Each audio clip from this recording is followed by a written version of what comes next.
morning. Surprise, surprise.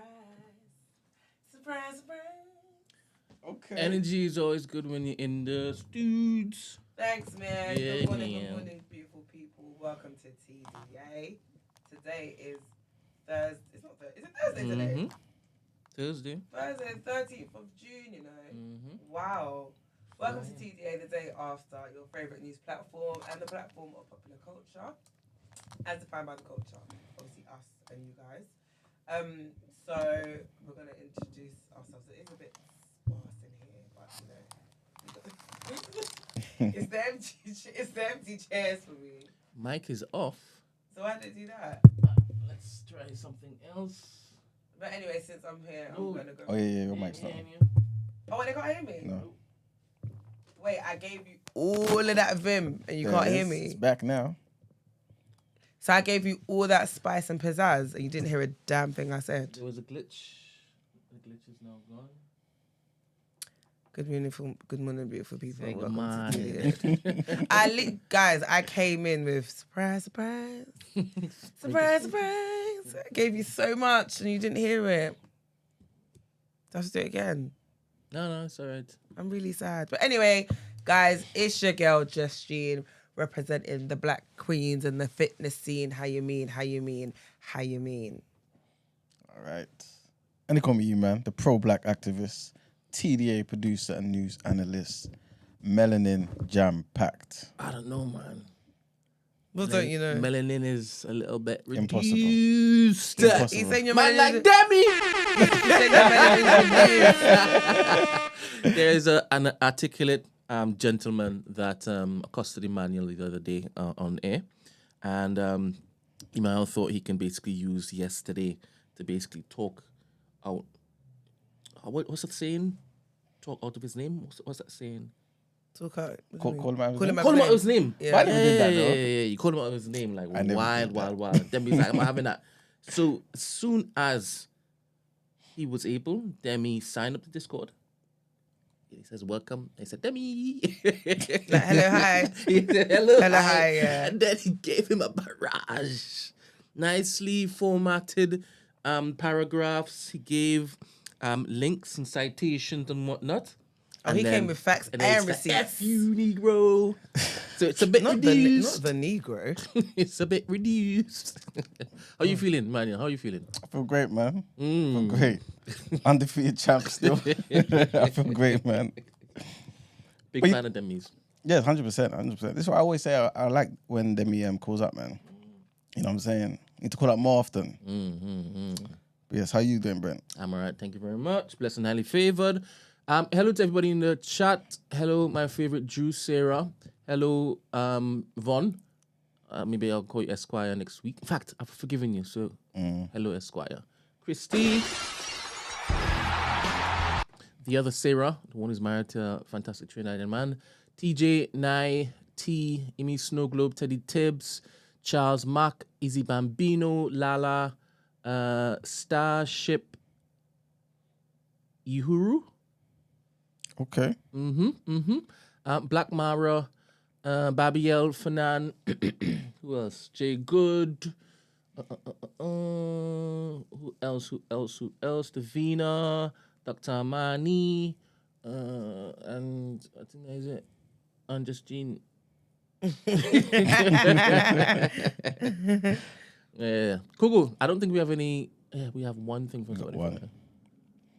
Another great interview. Thanks for the intro. I got my theatre tickets Heather.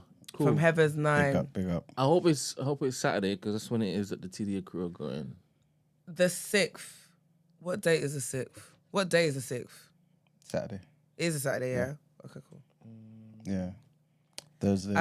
It's so funny because I spoke to them before and it was like every time they do something, I'm never around. So I think something was happening. They invited me to something and I wasn't around. Are you around this time? No, it was like the other day. It was at a screening for Bad Boys, I think it was. Are you around this time? Yeah. So I said I'm coming. All right, okay. But have you put it on your calendar? Yeah, and he even said, "Oh, he's gonna send me tickets. I should pick a day." Good. So, Medea. How about your cousin? Is she coming? No, you know what? You know, for shits and giggles, I'm not gonna lie. I might actually line it up, you know, and not tell her. Like, I won't tell her. I'll be like, oh, we're gonna go to this thing. Do you wanna roll? Wow. And on the day, she would look at me and be like, do you know BFF? She would say, do you know BFFR? Like, those words will come out of her mouth. That is hilarious. 100%. All right, Emmanuel. Yes. Can we kick on? I mean, do you want me to respond to Demmy or we can keep moving? I don't mind. I didn't know you had a response. I wasn't. I thought you were down and out. Impossible. I'm the champ, man. All right, then. Remember, yeah. By the way, guys, because I don't want no one to get onto me. I had given this up. You know what I'm saying? When Ben was saying, you know what? It looks like you're, just pestering the people and things of that nature. And that's definitely not my agenda, innit? But then Ben was like, oh, so that means you're losing then? This is what you said. I said, Emmanuel doesn't lose. So therefore, I need to present, at least for the last time, you know what I'm saying? And to be fair, I'm going to read out, if you guys don't mind, Demi's response as well. But guys, join the Discord so you can see everything that's happening there as well. All right. But Ben, if you don't mind playing the first video, because this is the video that sparked it all off. Okay. All right. Oh, wow. You've come with... Oh, for sure. All right. All right. Our own Kendrick and... As an emergency room physician with not one single patient complaint against me in those 31 years, I was fired for saying that somebody who had natural immunity didn't need to be vaccinated against a disease to which they were already immune. Fortunately, I still had my medical license, even though I'd lost a significant part, at least 50% of my income, and I couldn't work as an emergency room doctor anymore. I still had my private practice. So when I discovered from the biodistribution studies that Pfizer had hidden, that we knew that these vaccines go around your entire body, they do not just stay in your arm. Pfizer's biodistribution studies on the lipid nanoparticles show that they literally take those messenger RNA strands into every part of your body. They go into your brain and your lungs and your heart and your liver and your reproductive organs and your bone marrow and everywhere. Which is, by the way, why these COVID shots have caused a greater array of side effects than any other medical treatment in history. Because this toxic spike protein ends up in literally every part of your body. All right, then. All right, so that's the video that sparked it all off, right? So you heard the effects of the COVID vaccine and how it's different to other vaccines in that protein goes throughout your body, basically, and affects different parts. Hence the reason why people suffered from different conditions, you know what I'm saying? And a lot of these conditions as well, I want people to understand that a lot of these conditions haven't been necessarily publicized, because it's hard to sometimes say this was the cause of COVID, you know what I'm saying? Sorry, this was the cause of the vaccine. So a lot of the main ones are the ones like the blood clots, the brain damage, things of that nature. That is clear. Pfizer's admitted it, Pfizer's apologized, Pfizer's giving them money. So that's clear. I don't need to defend that when Pfizer's telling you, I'm pulling the vaccine. Liability. Thank you very much. Yeah. But the other things that people are still talking about, you know what I mean? Because people are saying, I'm suffering from long COVID and things of that nature. Yeah. And some of these things are also side effects of the vaccine. But again, I can't prove it. I'm not one of those people. So I can't necessarily push that to the forefront. But just want to make it clear that it's there. So I put that in the Discord. Demmy said, I'm catching up on the episode this morning on my way home, and I feel like you're misrepresenting a lot of the issues with COVID, and I think your arguments are not fully evidenced. I can't call in this week, but I feel like I need to respond, etc., etc. The video above with a doctor from Instagram, there's no verification of his name or even hospital where he claims to be fired from or why, right? Cool, fair enough. I like this opponent, right? So You said round one, fight! I also decided to look into the issue me and you discussed as a case study to point to a theme on this overall issue. You stated that Fauci admitted that social distancing was not based on scientific fact. I'll give specific detail of why I think the information you gave is false and links from the news articles and scientific journals, right? Again, you stated that Fauci admitted that social distancing was not based on scientific fact. Right? That's what he says I stated. And as a result of that, he's saying, I will give specific detail on why I think the information you gave is false and links from the news, articles, scientific journals, backing that up. He put below. So the first thing he said was, the headlines purposely mischaracterized what Fauci said. In fact, before I go on to the first point, but if you don't mind, yeah, play the let me read out a letter as well, quickly. So this particular letter, this is online, and you know what? Let me just do it on here. And this letter is from a doctor who basically has now been asked to come back to work because this particular doctor refused to take the vaccine, right? Mm-hmm. Again, it's a bit difficult to kind of prove everything because this person's obviously covered their name and all this type of stuff, but this is apparently a legit document of the letter from the medical company Kaiser Permanente, right? This is in America. And they've written to this person, I believe the last name says Owen, so let's just say it's Dr. Owen, right? And says, we are writing to let you know that there has been a change in the Kaiser Permanente COVID-19 vaccinations for KP workforce member policy, which is the vaccine policy, right, that may impact you. As you may recall, the federal government and various state and local entities required COVID-19 vaccinations for, amongst others, healthcare workers during the pandemic. So this sort of thing was the same, I guess, in this country as well. Consistent with the government-mandated COVID-19 vaccine laws and as part of its ongoing efforts to protect the health and safety of Kaiser Permanente members, patients, and employees, many of whom were at high risk from COVID-19 in 2021, Kaiser implemented a vaccine policy. Okay, so now we're going to get into what the policy is. The vaccine policy required, as a condition of employment, right, the employees must either submit proof that they were fully vaccinated against COVID-19, including any applicable boosters, right, all of them need to be there too, or receive an approved exemption by the specified timeline. Otherwise, you're out there. Due to changes to the federal, states, and local vaccine requirements or recommendations, among other reasons, the vaccine policy has been revised effective February 1st, 2024. Specifically, vaccination against COVID-19 is no longer required as a condition of employment.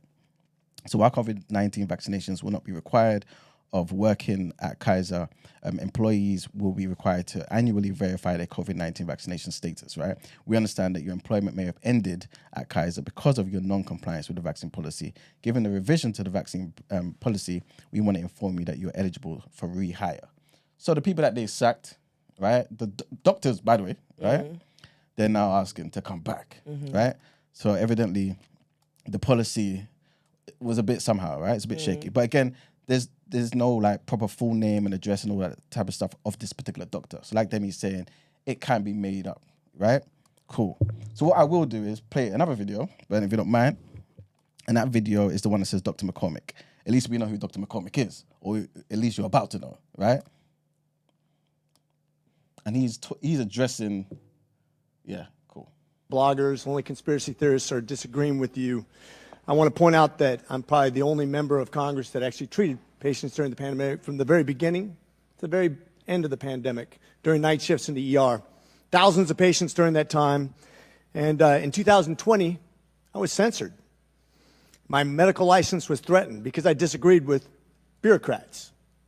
Literally taken off the internet as a person who is treating patients with leading-edge technologies, developing theories, but doing my very best, but being censored by the United States government for the first time, stepping in and taking the place of medical professionals as the experts in healthcare. Any dissent surrounding COVID-19 treatments, mask mandates, and any public policy surrounding the pandemic was immediately labeled as anti-science. I watched as public health officials and politicians told my patients what treatment options were best for them, regardless of their comorbidities or their medical history. Despite my education and my training and my experience, my opinions were relegated to conspiracy and misinformation by so-called healthcare experts who had never treated a patient throughout the entire pandemic. This has been a black eye on the medicine and has highlighted why government should never insert itself in between patients and their healthcare providers. The American people deserve to make medical decisions through conversations with their physicians rather than politically motivated mandates.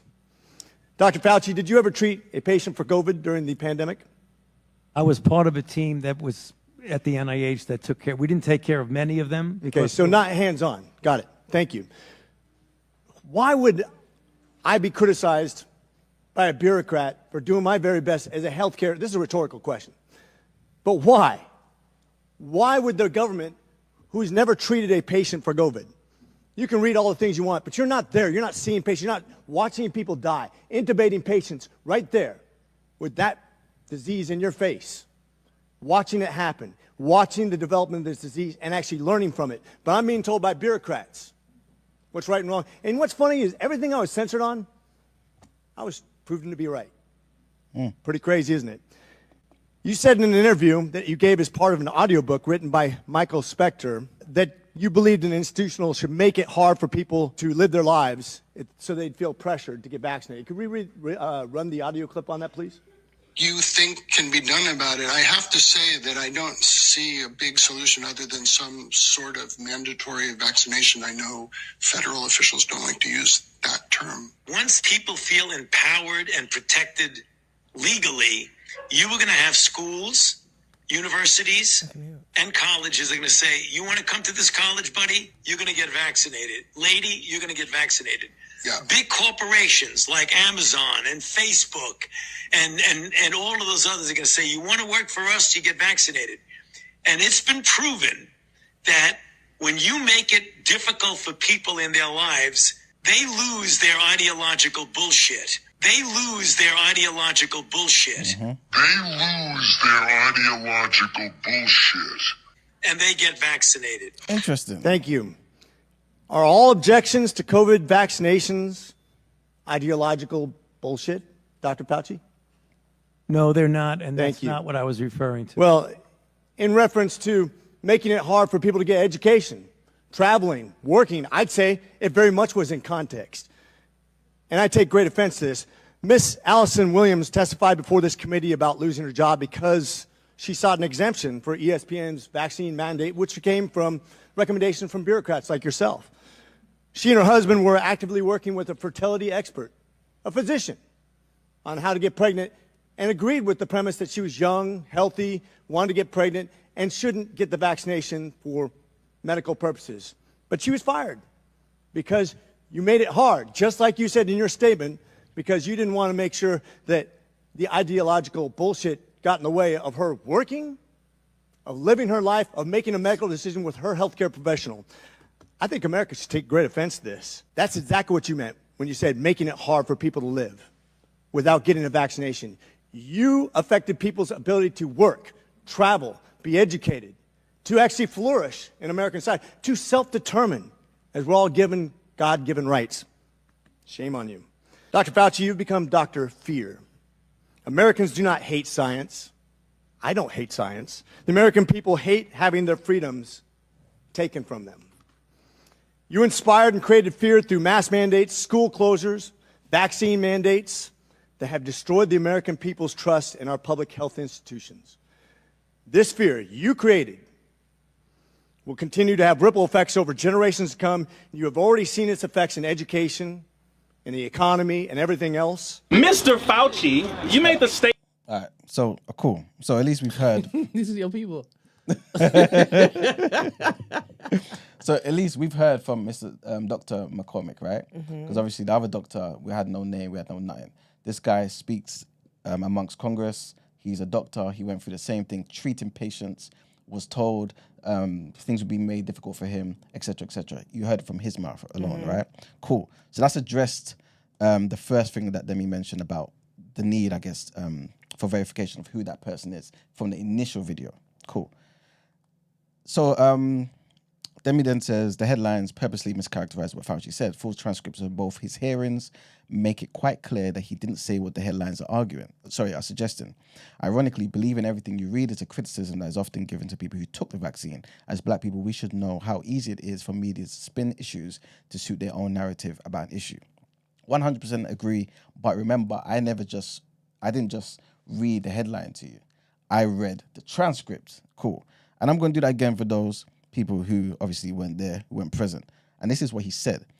So they asked him about the 6 foot threshold. And he said, they asked him, do you recall when the discussions regarding kind of the at least a 6 foot threshold began? He says the 6 foot in school. They said 6 foot overall. I mean, 6 foot was applied at businesses. It was applied in schools. It was applied here. Basically everywhere, right? We all lived it. At least how the messaging was applied was that 6 foot distancing was the distance that needed to be. Then he says, oh, you know what? Well, I added the what. He said, you know, I don't recall. It sort of just appeared. So this, I'm quoting the transcript, not the headline, right? Cool. I don't recall, like a discussion of whether it should be 5 or 6 or whatever. It was just that 6 foot is, and the person interjects and says, did you see any studies? Because in the scientific arena, we rely on studies. We rely on data. Cool. Did you see any studies that supported 6 feet? He said, I was not aware of studies that, in fact, that would be very difficult. That would be a very difficult study to do. Cool.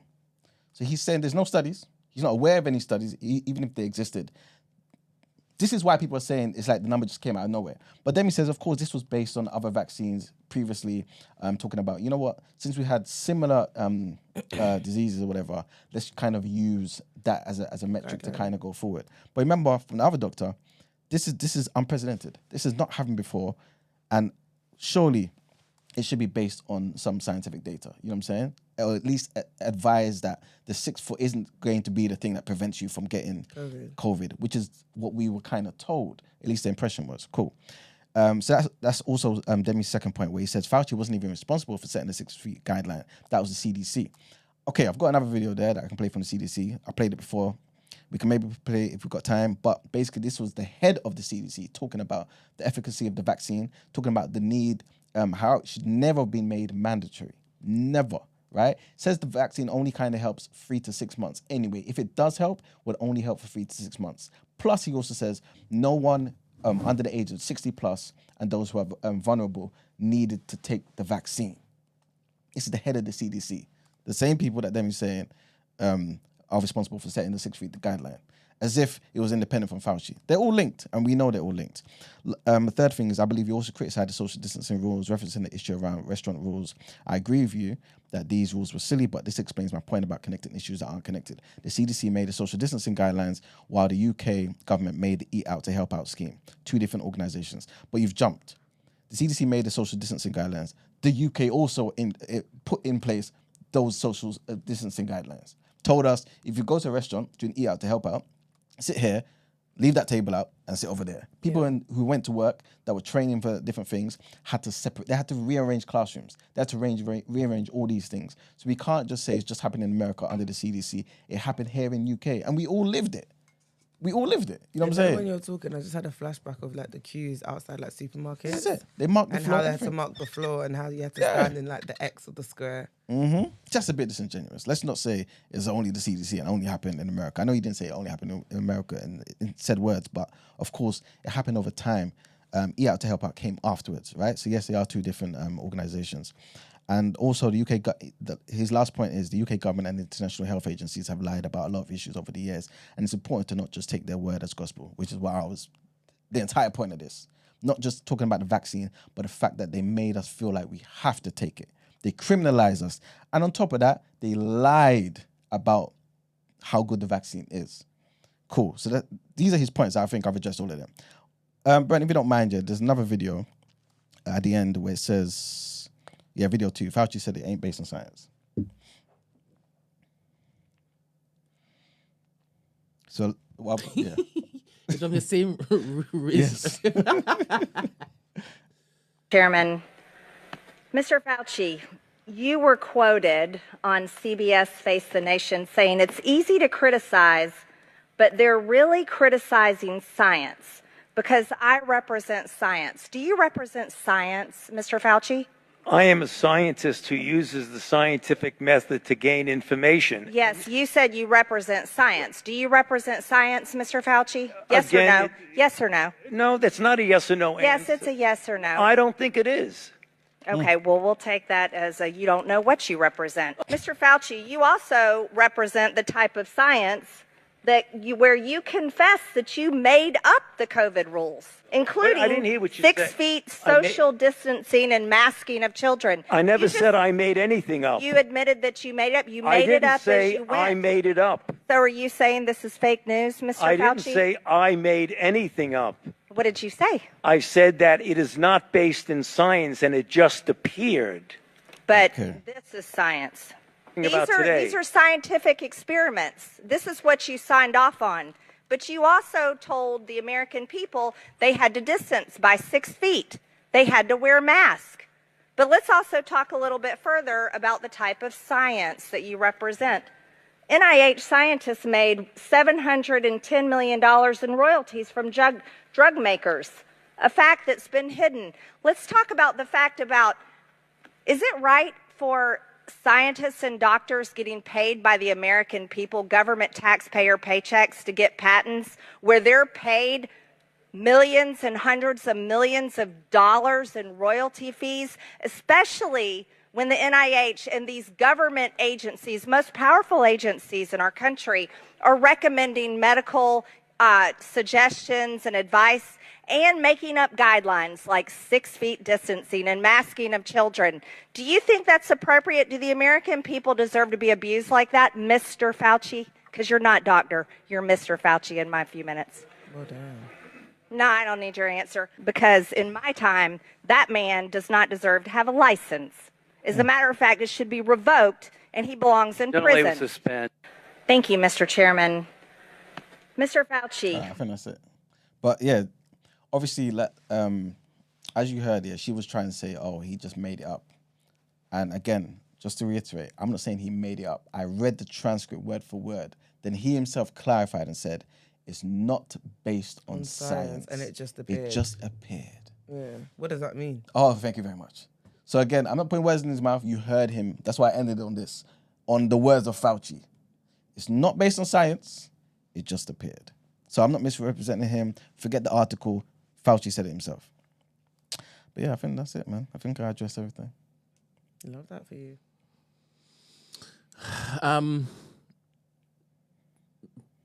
Can I ask if Demmy wants to respond? Y'all could keep it in Discord. Yes, just in the Discord. Yeah, because obviously he wasn't able to call in whilst as you were going through that to basically rebut anything you're saying or address anything you're saying in real time, which is, I think, is unfair, because yesterday you did it on air and then he went to Discord, but yet your response was on air, not Discord. Do you understand? You could have kept it in Discord. No, but he also mentioned, I'm sure Emman would come on the show and say something. Yeah, but... Yeah, and I wasn't really going to. But remember, you said, oh, that means you lost then? I said, hey, we can't do that now. The people need to hear the truth. Wait, so you're blaming me? No, I'm not blaming you. I'm just saying, you did a good deed, I thought you were going to respond on Discord. But you could have. I could have, but it's long, man. Because, you know, a lot of people who are listening to you right now, they don't even know that Demmy, responded on Discord. This is why I read out what you said. Oh, you're not even understanding what I'm saying. No, I get you. I get you. Sorry, Demmy. I tried, man. This guy. At the end of the day, I feel like, at least based on Demi's last point, we are saying the same thing. Well, now, anyway, about us doing our due diligence. That's all. That's what I'm trying to say, basically. Let's do our due diligence. Because we can't just believe what these people are saying. And if you guys don't mind, I just want to remind you people quickly of what they told us, Because remember, this is not me that's saying this. This is what they are saying. They said the coronavirus has a far higher fatality rate than the flu by several orders of magnitude. Number one. They said that everyone is at significant risk to die from this virus. That's what they said. Everyone. These are lies. Number three. No one has any immunological protection because this virus is completely new. This is what they told us, Brent. Right? It's a lie. Number four, asymptomatic people are major drivers of the spread. That's what they said. Number five, locking down, i.e. closing schools and businesses, confining people to their homes, stopping non-COVID medical care and eliminating travel will stop or eliminate the virus. Again, another lie. They said number six, masks will protect everyone and stop the spread. This is why they had kids everyone wearing masks. And now kids are suffering with delayed speech. For no reason, when there was no need to do it. No need. All right, number seven, the virus is known to be naturally occurring and claiming it originated in a lab is a conspiracy theory. 8, teachers are especially high risk. Number 9, COVID, this is the main one. Number 9, COVID vaccines will stop the spread of the infection. This is what they told us. You remember when Piers Morgan was on TV talking about, guys, you need to do this, stop the vaccine. This is what they told us, medical professionals. This is why Piers Morgan himself is so against it, because he said, I was lied to. And now I need to come forward and tell the people, I hold my hands up. I told you this because of what I was told. Now it's clear they lied. And number 10, immune protection only comes from a vaccine. It's a damn lie, man. That's what they're doing. So guys, I'm not trying to make it seem as though you're silly for taking it. Again, that's not my intention at all, not even in the slightest. Just more so that let's be mindful, man, because we only have one life. And let's look at the agenda of these people that we criticize on an everyday basis anyway for other things. That's what I'm trying to say. But yeah, that's it, man. You want to push us on to the headlines, please? Okay, so thank you for that, Emman. That's all right. Let's move on to our first set of headlines.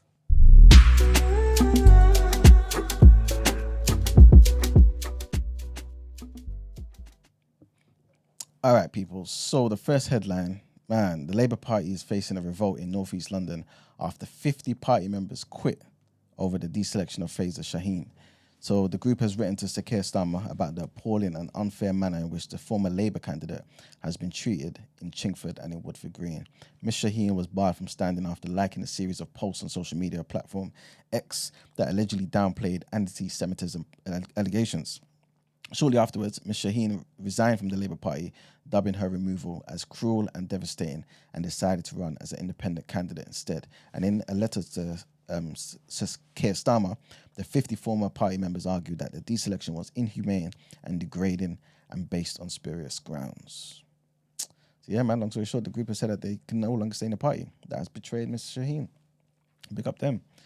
Next headline, and the Tories appear to have U-turned on Rishi Sunak's flagship national service policy just a day after he announced it in his general election manifesto. So the Defence Secretary Grant Shapps said that the military aspect of the plan will see 18-year-olds take placements in the armed forces for just 25 days a year, despite the manifesto promising a year-long full-time placement in the armed forces or cyber defence.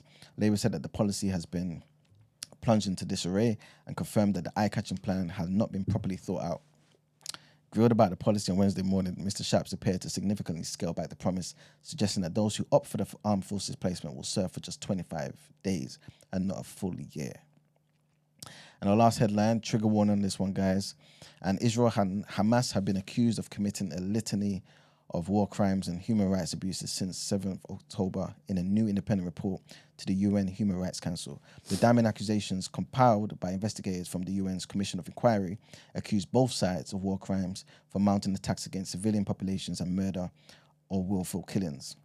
The report, which covers the period up until the end of 2023, specifically accused Israel of crimes against humanity for torture, extermination, and gender persecution targeting Palestinian men and boys.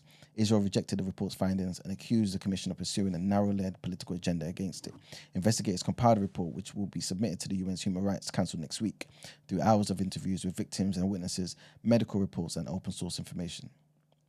Israel, which refused to cooperate with the investigation, interesting, was quick to reject the report, accusing it of systematic anti-Israeli discrimination.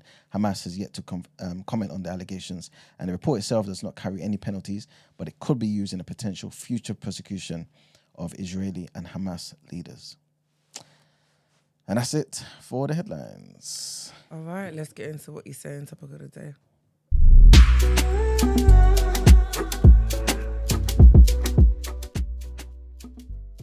Change that, it's the other one. All right, cool. So today's topic of the day, I ain't gonna make it too long. Obviously, we've been talking already loads. But there was a video that came out yesterday, at least from a TikTok or whatever, kind of mocking Eboni K. Williams. Yeah? And you guys would remember Eboni K. Williams. She's a known personality. I believe she's a lawyer as well in America, very popular. And she had some criticism before in the past about who she dates. Mm-hmm. I don't want to put words in her mouth. She didn't say high value men, but people of a certain caliber, right? She's not looking to date no bus drivers. That was her quote, which I'm kind of paraphrasing. But I'll play the video so you can hear it from her herself. But Brent, if you don't mind, play the last video, yeah? Because this is basically where it starts.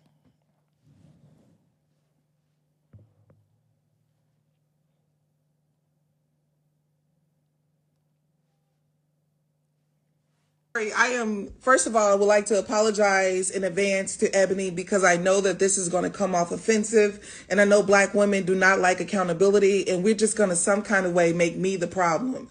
But I just want to say this is a problem. You have a woman who went viral for talking about how him driving a bus, him being a bus driver is an issue. Meanwhile, she is a sperm bank to have a kid.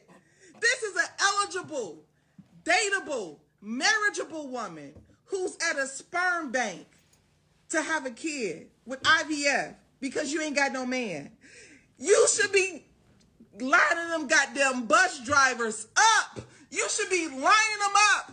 But white supremacy got black women under the impression that this is acceptable, but the bus driver is not. I'm so sorry. First of all, I would like to apologize. There we go. Goddamn. So that's basically what I wanted to bring to you guys. But obviously, like you said earlier, Gina, you're not too sure of the video where she first said it. Yeah, so Brent, if you don't mind playing the first video, just so we got some context.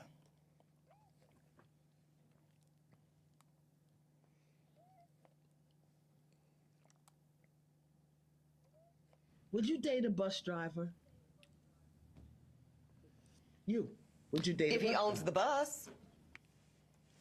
Would you date a bus driver? Would you date if he owns the bus? If he owns it. If he owns the bus. See, that's a problem. That's a problem. That's a problem. Okay.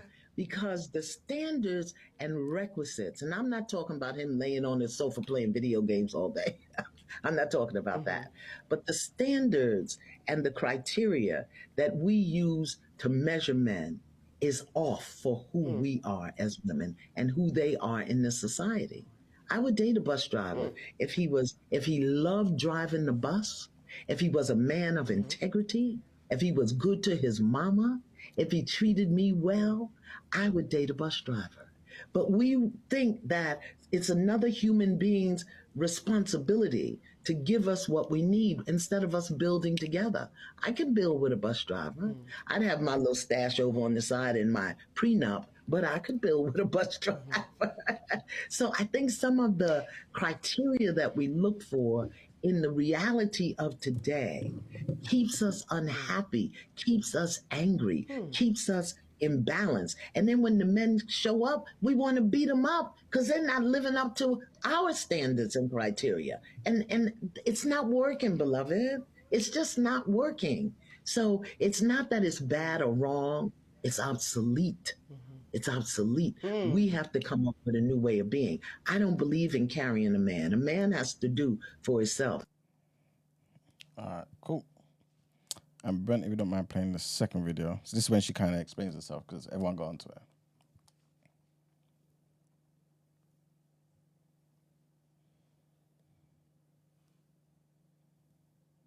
Out of the 50,000 plus comments posted on social, I only saw a handful that even considered the possibility of a bus owner being a more aspirational position and recognizing that I am actually speaking and pouring into the ascension of black men when I said what I said. But see, no, some of y'all were too busy naming and shaming me personally and black women in general as undesirable, gold diggers, and much worse. Now, I suspect that some of y'all are the same men that were bringing home C's and D's on your report cards, only to then be coddled by parents that said, well, that's okay, as long as you're doing your best. Well, listen, I love and believe in the excellence of black men. So no, my dear, C's and D's or any other form of mediocrity is not okay. No, I will not create a soft place for you or anybody that I love to fall comfortably into the bigotry of low expectations. So I'm going to say one more time, there's absolutely nothing wrong with driving a bus. My mother Gloria drove one for years. But could it be that black America has been sold a narrative of average, regular, and typical being good enough for us? Well, see, that's called white supremacy. And in this case, it takes the form of conditioning black Americans to happily accept being a permanent American underclass. But see, because I know the truth about black folk in America, no, average is not and will never be good enough for me. And the gag is, I don't think it's good enough for you either. So yes, that's her position. Do you know what it is? I don't think there's anything wrong with her position because her stance is her stance, and you get what I mean? Like, everybody has standards, literally. And we can have the same argument about preference and whatnot. And so, but I also get Inyala's point as well. Do you get what I mean? I feel like both of them, no one's wrong here. I don't think anyone's wrong, if you get what I mean. I think it's just based on your preference and what standards you've set for yourself. Do you feel like it's a bit hypocritical though? Because now she's at a sperm bank. Yeah. That's the gag. That is the gag. Because somebody, I'm just going to read out, I don't know who this is, but somebody's post on Twitter, they said, Ebony K. Williams told women how to get married, but not how to stay married. You should date a man who owns a bus, not drives it. The average, regular, and typical shouldn't be good enough for us. How Black Americans accept being permanent underclass, well, she is now encouraging Black women to have kids without men to help raise them. Being a single mom by choice. Due to Ebony's failed marriage and engagement, the wall has approached. She's now pregnant via IVF. She's telling women that this is the way to go. Ladies, don't let it, So after that, it's their own part. But my question is she telling women that's the way to go because that's the way she has gone? I think from... Do you get what I mean? Has she said, ladies, we don't need men, we can do this ourselves, we can go to an IVF and... She's leading by example, though, no? But I don't think... I get what you're saying. I'm literally playing devil's advocate here, by the way. Because I'm big on, like, not settling and all that stuff and whatever, but I don't expect you to, like, not follow my lead per se, but you get what I mean? Because everyone's human, isn't it? So I always think you have to take things with a pinch of salt, because there'll be people out here telling you, no, actually, let me not go there, don't worry. It's fine, because the shade is not necessary. It's her sitting on a high horse, and weaponizing her platform and trying to make people feel lesser than for doing certain things. And obviously everybody's allowed to have their own standards, whatever they want. But then it's like, she's not practicing what she preaches though, if that makes sense. And then you're sitting up there on your high horse with all these standards and man ain't good enough to date because they drive a bus and all that. But I don't know, when you do the sperm bank thing, are you vetting these things, or do you, like, you don't even know who these people are? This is random sperm. You know what I'm trying to say? Like, man could lie on their application and that. Man could lie and say that he got 5 A to C's. These times, didn't even. The thing is, all of that stuff doesn't make. I think that stuff is stupid though, yeah. Because I don't think your GCSEs or whatever grades you got in school will determine, like, will completely determine how successful you can be in life. Because there are plenty of examples of people who failed in school, who weren't that great in school, who've turned out to be extremely successful, and the other way around. People who were extremely smart in school, had the perfect grades, and look at them now, they're has-beens. Do you get what I mean? So I think you have to take that with a pinch of salt. So her talking about A's and D's and your parents saying that you're doing the best you can, knock it off. Do you get what I mean? Yeah, but I'm just trying to say though, like, bus drivers ain't good enough for to the test. So what do you want, the high value man and stuff like that? But clearly she couldn't get a high value man, which is why she's at a sperm bank. That's the gag. That's what I'm trying to say. One thing, these brothers definitely needed the $20 or something like that. What was it? How much is it, Brent? You paying it. What's the guy rate, Brent?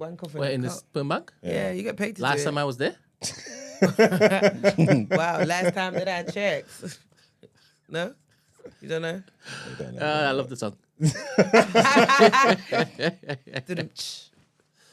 Oh man, but can't she still look to decide where she gets her sperm from and still be dating high value men? Say that again? Can't she do both? What, like, sit in the sperm bank? Why does that prove that she couldn't get a high value man? What? The proof's in the doing. What do you mean? But where's a high value man? If she's in the sperm bank, where is he? I think she could still be dating high value men, right? But, and the ones that she's currently dating, she doesn't want to have children with them, right? But she wants the child. If you got these high value men that you're talking about, there's no need for you to be sitting on sperm bank. I understand what you're saying, because that's the narrative that we are talking about right now. Yeah. But can't the opposite be true too? Which is what? Can she still be dating high value men, right? But right now she wants a child. And they don't want a child. It's possible. Okay, but it's kind of unlikely, if you get what I mean. I get what you're saying, But I think it's unlikely, personally. So basically, you're saying you think it's unlikely that the high value men that she dates. Do you think that she dates high value men? By the way, She better, for her own sake and for this whole pantomime thing that we're doing. How about you? Do you think that the high value men just want to use her as a mule? I don't know what it is, but all I know Come is bucket. Come bucket, innit? Wow. I'm using his terminology so we can connect. I thought about that when you said it. I did. I swear to God. Come bucket. I just think we should make the professionals give the advice. You get what I'm trying to say? There's too many marriage counsellors that ain't married. Do you get what I mean? Yeah. Too many marriage counsellors in failed marriages. Like, we're not doing this. I want the success stories to be talking and to be, you know what I'm trying to say? So if you want to be a beacon of light for the women and the standard bearer and all these things, that's fine. Go off. But walk in the light that you speak of, like, do you get what I'm trying to say? Like, be the change you want to see. Come on. Be the change you want to see, my sister. So therefore, if you want us to do better, lead by example. Carry the torch. Wave the flag. Let me see you with your high value man. And also, that's what I'm saying, in a loving and happy, and you know what I mean. Let me see you with your non-bus driver who got A to C's at GCSE. That's what I want to see. And him give you the sperm. Yeah, 100%. I think the crazy thing is because what this also, the narrative this is showing is you also can't get what you claim you want though. Do you see what I mean? You're sitting here telling us, oh, don't sell for the bus driver, don't do this, yeah, because we deserve better. But you clearly can't get that better that you're talking about either because you've gone to a sperm bank. That's what it's giving. I'm not saying that that's the case, but it's giving. Yeah, I know what the narrative's saying. Yeah. But suppose the high value man that she's with, the healthy relationship that she's in, his sperm count is low.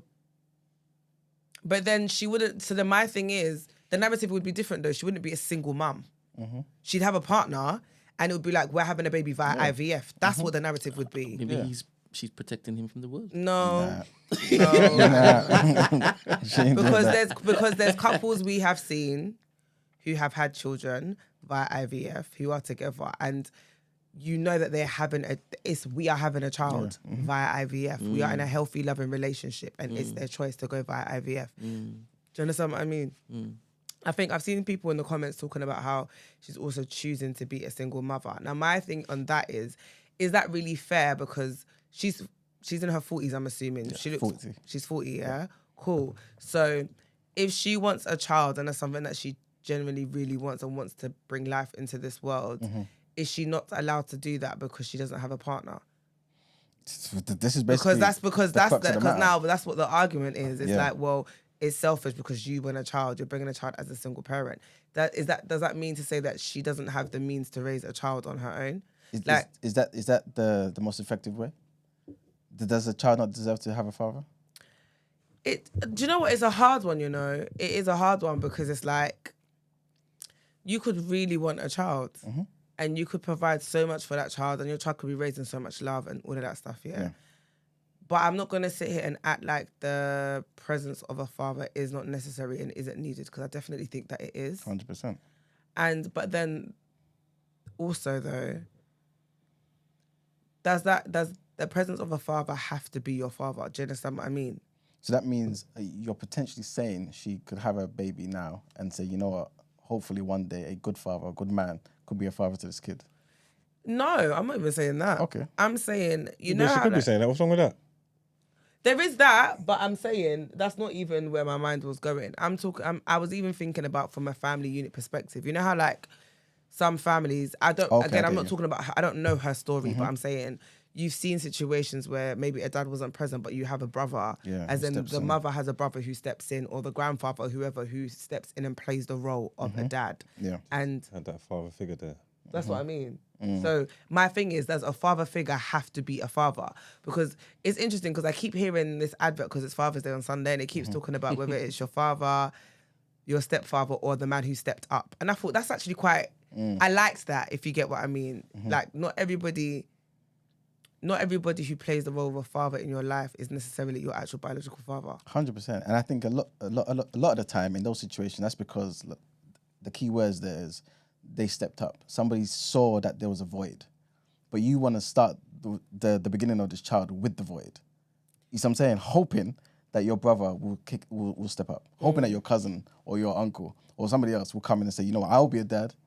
You know what I'm saying? What if that person is single now and can afford to be a dad, but then has their own family and can't take on that same responsibility? What if that person then wants to get another woman or have a woman, or whatever, have his family, and that woman's like, I hear what you're saying, it's nice, but I can't allow you to give as much time to that child because it's not your child.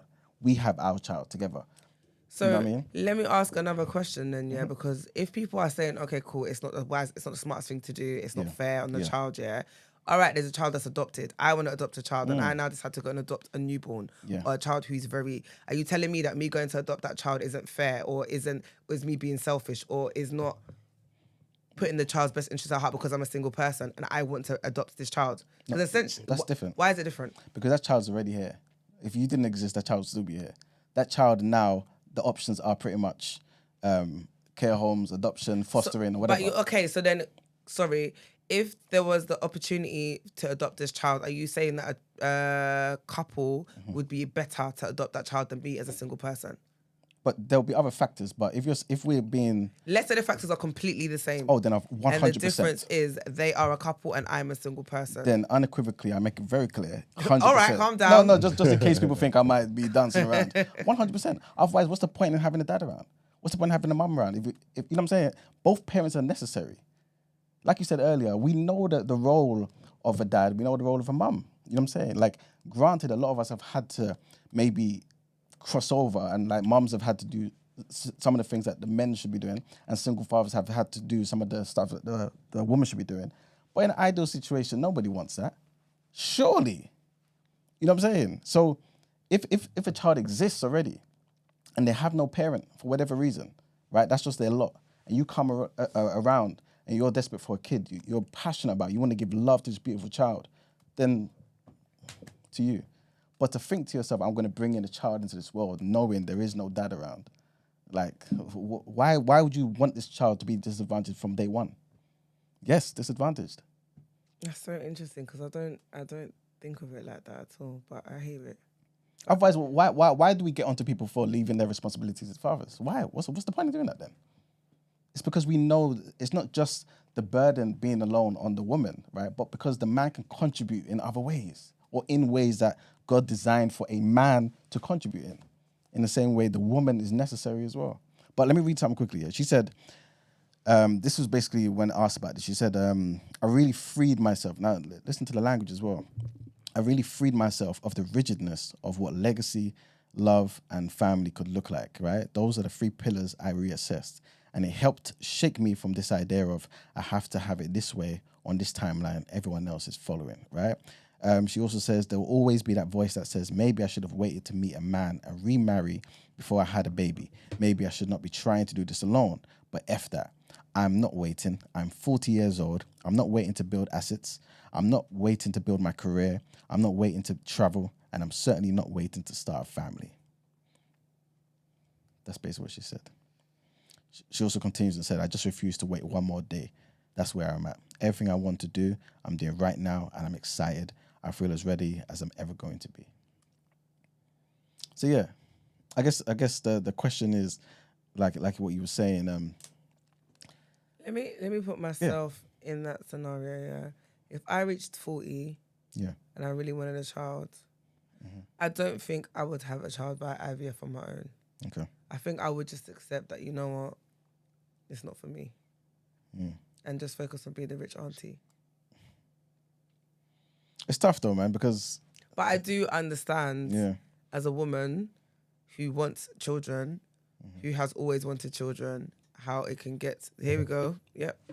Come on, into the chat, because I see it's coming. You ready? Nah, I mean, it was a sad thing that you just said, but it hit me, right? Would you consider marrying a dweeb? Oh, here we go. Because we had this stupid combo of air. Would you consider marrying a dweeb and then having a child? Because it's not... No, but my thing is, this is what you need to... And obviously... No. Go on. Let me let you cook. I'm saying, you said you would rather be like the rich auntie. Yeah. Right? Would you still be dating? Yeah, like, my thing is, I'm not completely writing off having children, but I'm saying, the point I'm making is, she's 40, and I don't know if she's dating or she's single, whatever, but because she really wants children, she has decided to take matters into her own hands and have IVF. I'm saying I wouldn't. I don't care about her, right? Based on what you said just now. Yeah. You said if you reach 40. Yeah, and I don't have children. And you don't have children. Yeah. I would just accept. What I'm saying is, I wouldn't, putting myself in her position, I wouldn't do IVF. 100%. And or go to a sperm bank. All right. You said you just satisfy or just settle for rich auntie. Yeah. Right? But would you still be trying to basically get what it is that you want, which is to have a man that you love, that you can tolerate, to then maybe try again a bit later? If it's meant to be, then yeah. Like, I'm not gonna be like, okay, cool, I'm done like dating. I'm not gonna want to settle and stuff. That's not what I'm saying. But I'm just saying I wouldn't take matters into my own hands. Yeah. How about when you reach 45? Oh, at 45, I ain't trying to have kids. Would you still be looking to date the warlords then? Why'd you call them warlords? Why is it warlords and dweebs? Why can't it just be normal people? Oh, 100% they're normal people out there, but you don't think they exist. I ain't met any, man. I ain't. Anyway. This is what? This is sad. Man. I don't get how and why this is sad.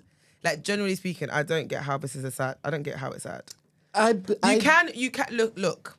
You can be a mum after. My mum had my sister in her 40s. How old was my mum? When was Georgia born?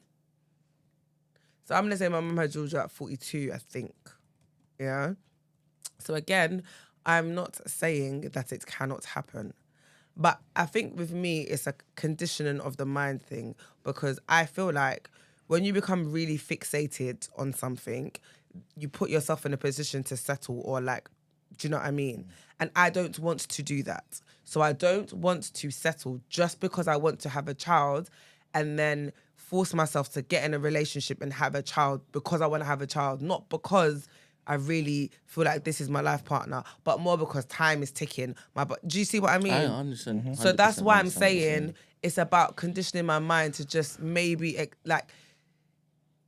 to accept that, you know what, maybe sis, this ain't for you, and that's okay. It's that. Fair. That's what I'm leaning towards. Let's remove the child from this scenario. Yeah. Right? Cool. Let's say you're 40, let's say you're 42, let's say you're 45, and the men that you're still going after, they're still doing the same thing. Would you change your spec for companionship? Because at 45 and you're still seeing, nope. At some point you're going to be like, what I'm doing is not good. Yeah. Are you going to then change? Possibly. To see what life might look like? Yeah, but I think, of course, but I think also, if you look at, how did this end up about me, man? This is so jarring. That's only because you're talking and the camera's on you. But I just feel like, I don't think I have a type anyway.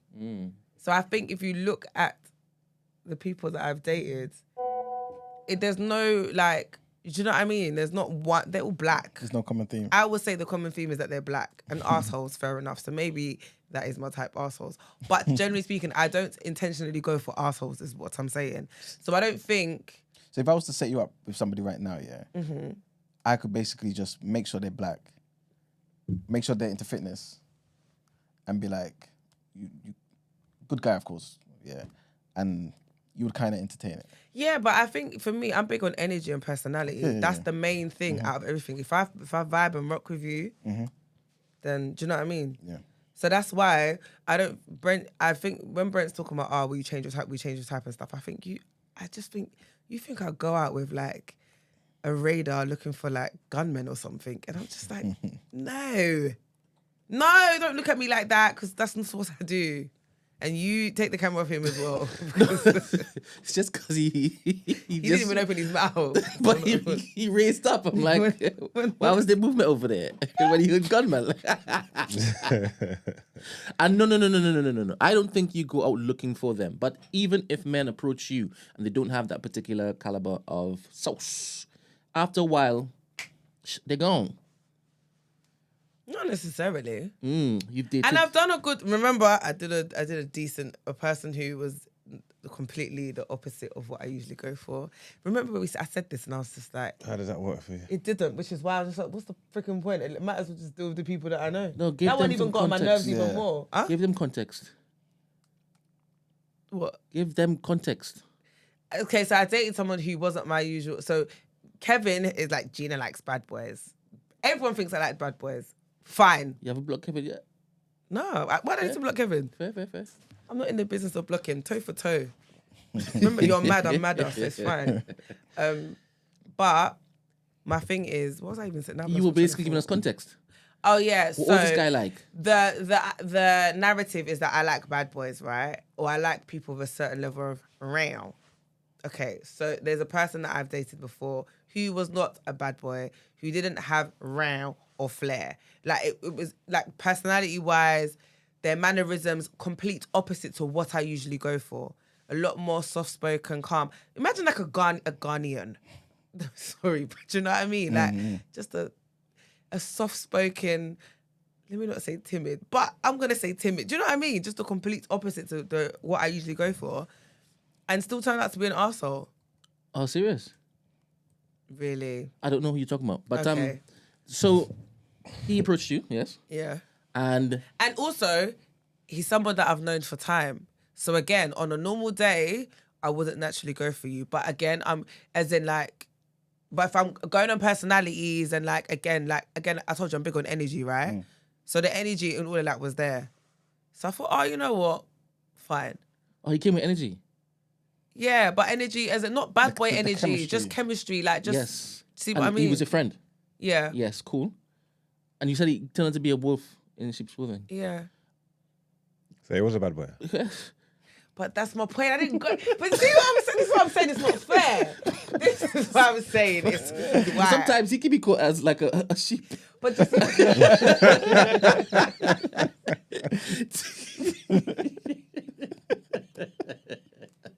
but this is what I'm saying, yeah.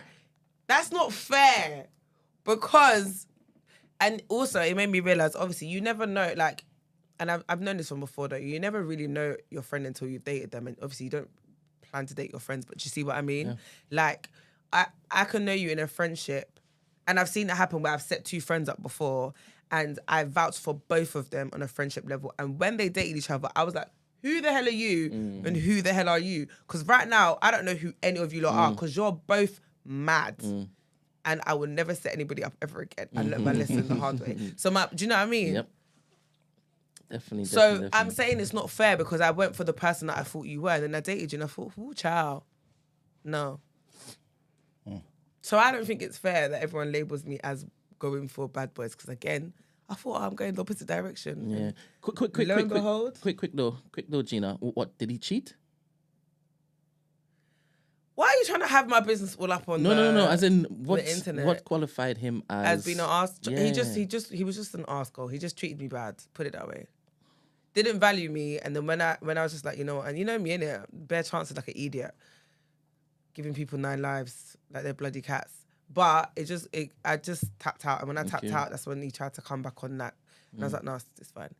Is he still your friend? No, but the funny thing is, he's not, and he's due to get married, but still asking of me. Love that for me. Absolutely do. But, yeah, so, yeah. Got any advice for her? Who the girl? Or for me? For Gina. Come home, baby. Just tell your advice. Come home. No. Streets ain't safe, man. Ain't nothing out there for you. Listen, the streets are the ghetto. That's what I'm saying. They are. We're matching today as well. All right. Someone even commented and was like, you lot are finishing each other's sentences. I thought... All black body warmers. Stop it. Just giving today. You feel it? I don't. Do you know what would be really... do you know what... Can I just say what would be really funny though, yeah? Really, really hilarious, yeah? The gag would be if we actually got together. Don't you think that would be really hilarious? I think that will be the talk of the town. Like, I think, yeah, there'd be too much uproar. When you say uproar, at what point do you care if at this stage you not being with him hasn't sorted out what you want to sort out? So why not? Why not have it as a social experiment? No, because I don't have the heart for Margs. As in, I'm not one of God's strongest soldiers anymore. I've retired from that position. I don't want that position. But Mark is a great guy, though. So, you know what I'm saying? Like, Mark, no stress. You don't even believe it yourself. I could never. Honestly, I couldn't. I believe what I'm saying. No, you don't. Like, you know... And we can go to prayer group. You know what I'm saying? You know, Margs is like... I can do 5 pull-ups, Black Rob. Margs to me is like walking into like the burning bush. Like you can see it on fire. But you always be warm. And you just... You're an idiot. He said you'll always be warm. I'm so done. So done. So, let's take it to the boys, right? Okay. Like, why are y'all so wayward? Why are y'all so wayward? Why would you meet a girl like Gina and mistreat Gina? Why would you want other or plural if it is you get with a Gina?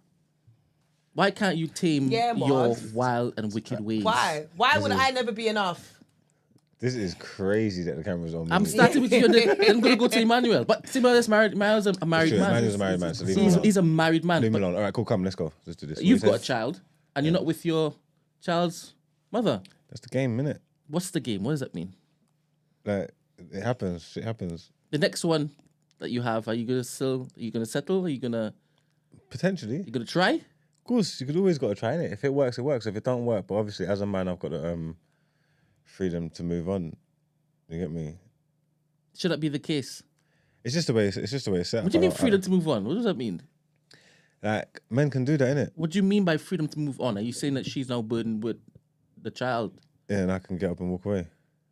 That's not... what? Yeah. Sorry, is that what happened to Emmanuel? Is that what should happen? It's not what should happen, but it's what happens, wait. How about if it is that you got somebody... No, but you have to remember, yeah? Like, again, when I heard what Mark is saying, I don't think he's saying this is what should happen. If there was a situation where a couple breaks up and you go to court, the court's most likely going to give the child to the mum. You were a couple? Who? No, but regardless, I'm just saying. Like, sorry, man. You and your child's mother? Yeah.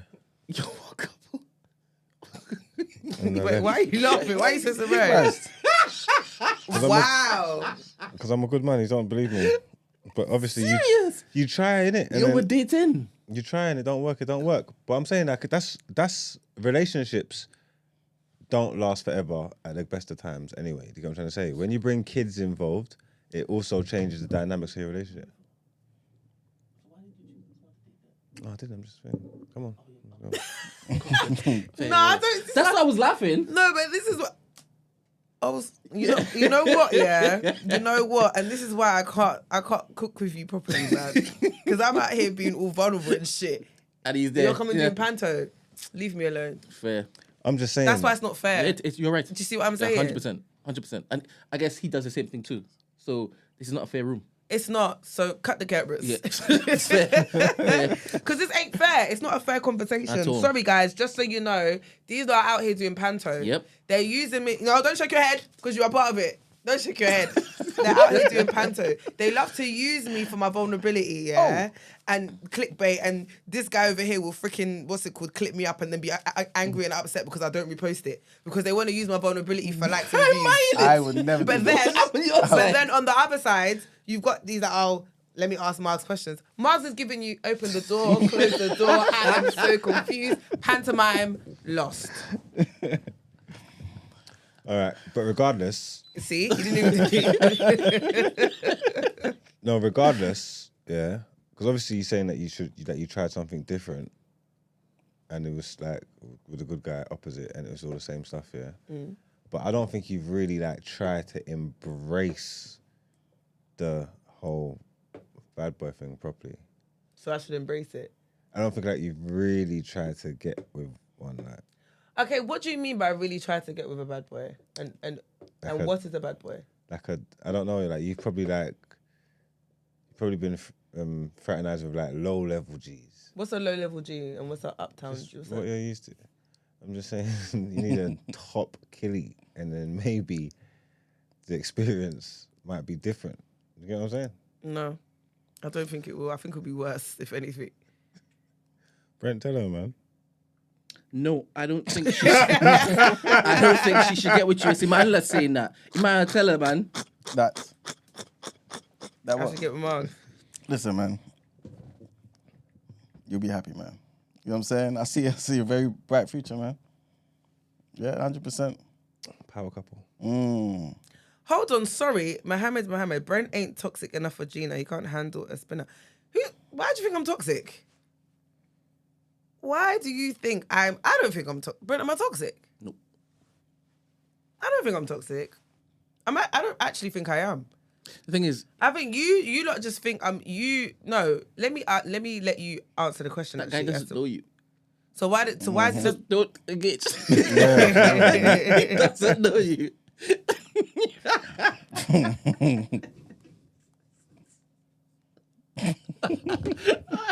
No, it's true. Life of Podge. Gina's vulnerability has been getting used since BS after 7. I'm tired of it.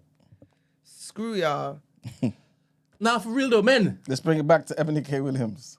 Imagine. Yes. Fair enough. Go on. Hey, Lala, what are you talking about? What are you talking about? And you know, look at this thing. This stuff gets put on me, yeah, because I'm... For people that are listening, they don't know No, what Lala, you're you know what? reacting to. Lala, Read Lala's message. Lala said... So that the listeners... Nah, Gina, I've on seen Mark's Spotify- out. He gets too much girl. You'll be at home stressing. The thing is as well, yeah, you think I haven't seen Mark's out myself? When I came to No Behaviour at the end, I let him cook, boy. I saw him in his element. I said, oh, okay, bitch. Like, literally in the middle, the gathered around. There was one, do you remember we thought there was one girl, she was really pretty though, a buff girl, like pretty dark skin girl. So I said, oh, he does like, that is his type. Very nice girl. And I said, yeah. And I saw him and I just thought, But you know what it is? I've got female friends, innit? So people can't tell who's. They just tar me with the same brush and just assume I'm. You know what I'm trying to say? Very true. It's like if someone see me with Gina and I hug her up a thing, but they don't know my sister, they're gonna think, oh, look at him with another one, and really, that's just my home girl. Do you know what I'm trying to say? And that's the kind of situations that I get in a lot, and I can't. It's not like they're wearing signs saying, "Hey, I'm just a friend," or do you know what I'm trying to say? So it looks worse than it really is. Can I be honest? It wasn't giving friend vibes at all. It's assumption. You know what? It's a defamation of character. I'm meant to be your guardian sister, because right now I don't know what you're doing. It was definitely not giving friend vibes. That's what I'm gonna say. I am friendly. I'm just friendly, man. No, you are. But again, my thing is, yeah, Marks is the kind of person who will have somebody at home and will come on camera and on air and flirt with me the way he does. And you want me to sit at home and be watching and seeing all these clips. It's not. That's when I'm gonna move mad. So that's why I'm saying I couldn't, because he'll come and be like, oh, you know it's acting, baby. No, it's pantomime. No, it's not pantomime. No. So that's what I'm saying. I don't have the heart for a Marks. So all right, I would love him from a distance. You know. That is all. All right, people. I think we can move on to our headlines. All right, then, let's get into headlines.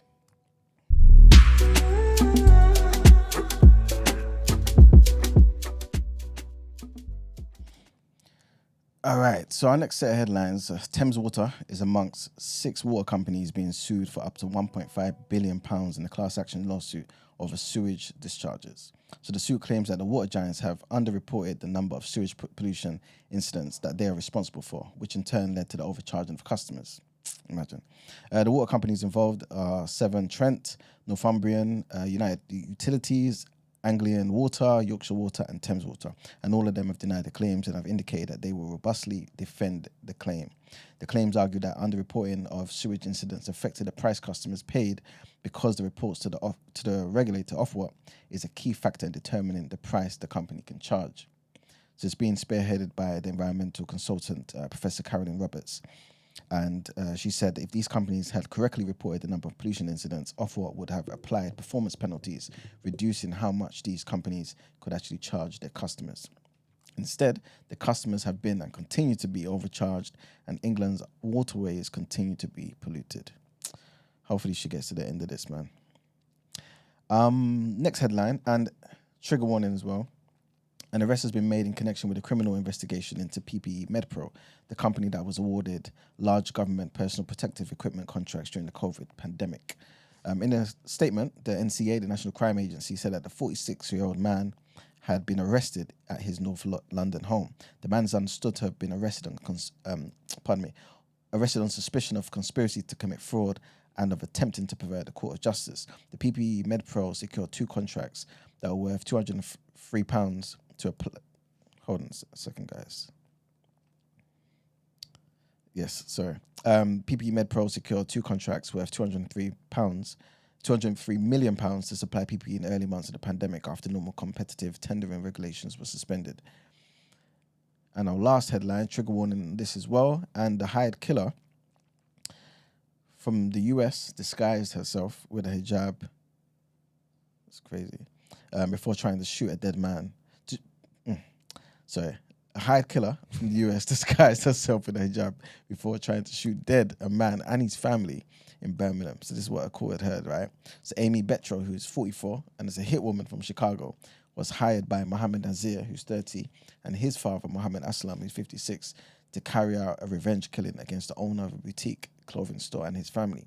But Miss Betro's weapon jammed as she tried to gun down Sikandar Ali outside of her home on Measham Grove on September 7th, 2019. The following morning, Miss Betro took a taxi back to the address and fired 3 shots in the direction of the house before returning to the waiting taxi, and no one was killed in the incident. Miss Betro fled back to the US 2 days later and is believed to still be on the run. However, police tracked down Nazir and Aslam and charged them in connection with the botched assassination attempt. And that's it for the headlines. They find Facebook. Who knows, but yeah, that's it for the headlines. Time to pay the bills. All right, and let's get into People's Journal.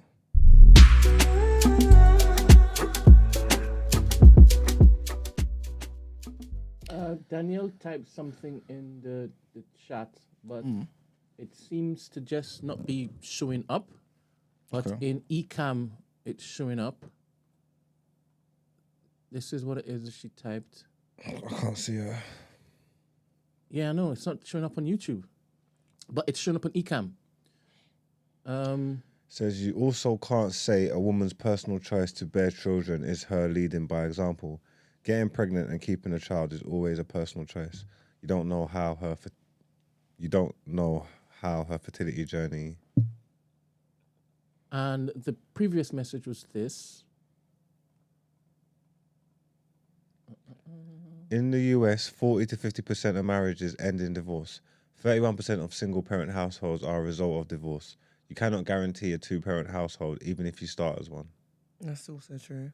I was going to say that as well. And there's also a lot of, you know how we're putting a lot of value on 2-parent households, and yes, there is, but there's also a lot of 2-parent households that aren't healthy and raise people in very toxic environments. 100%.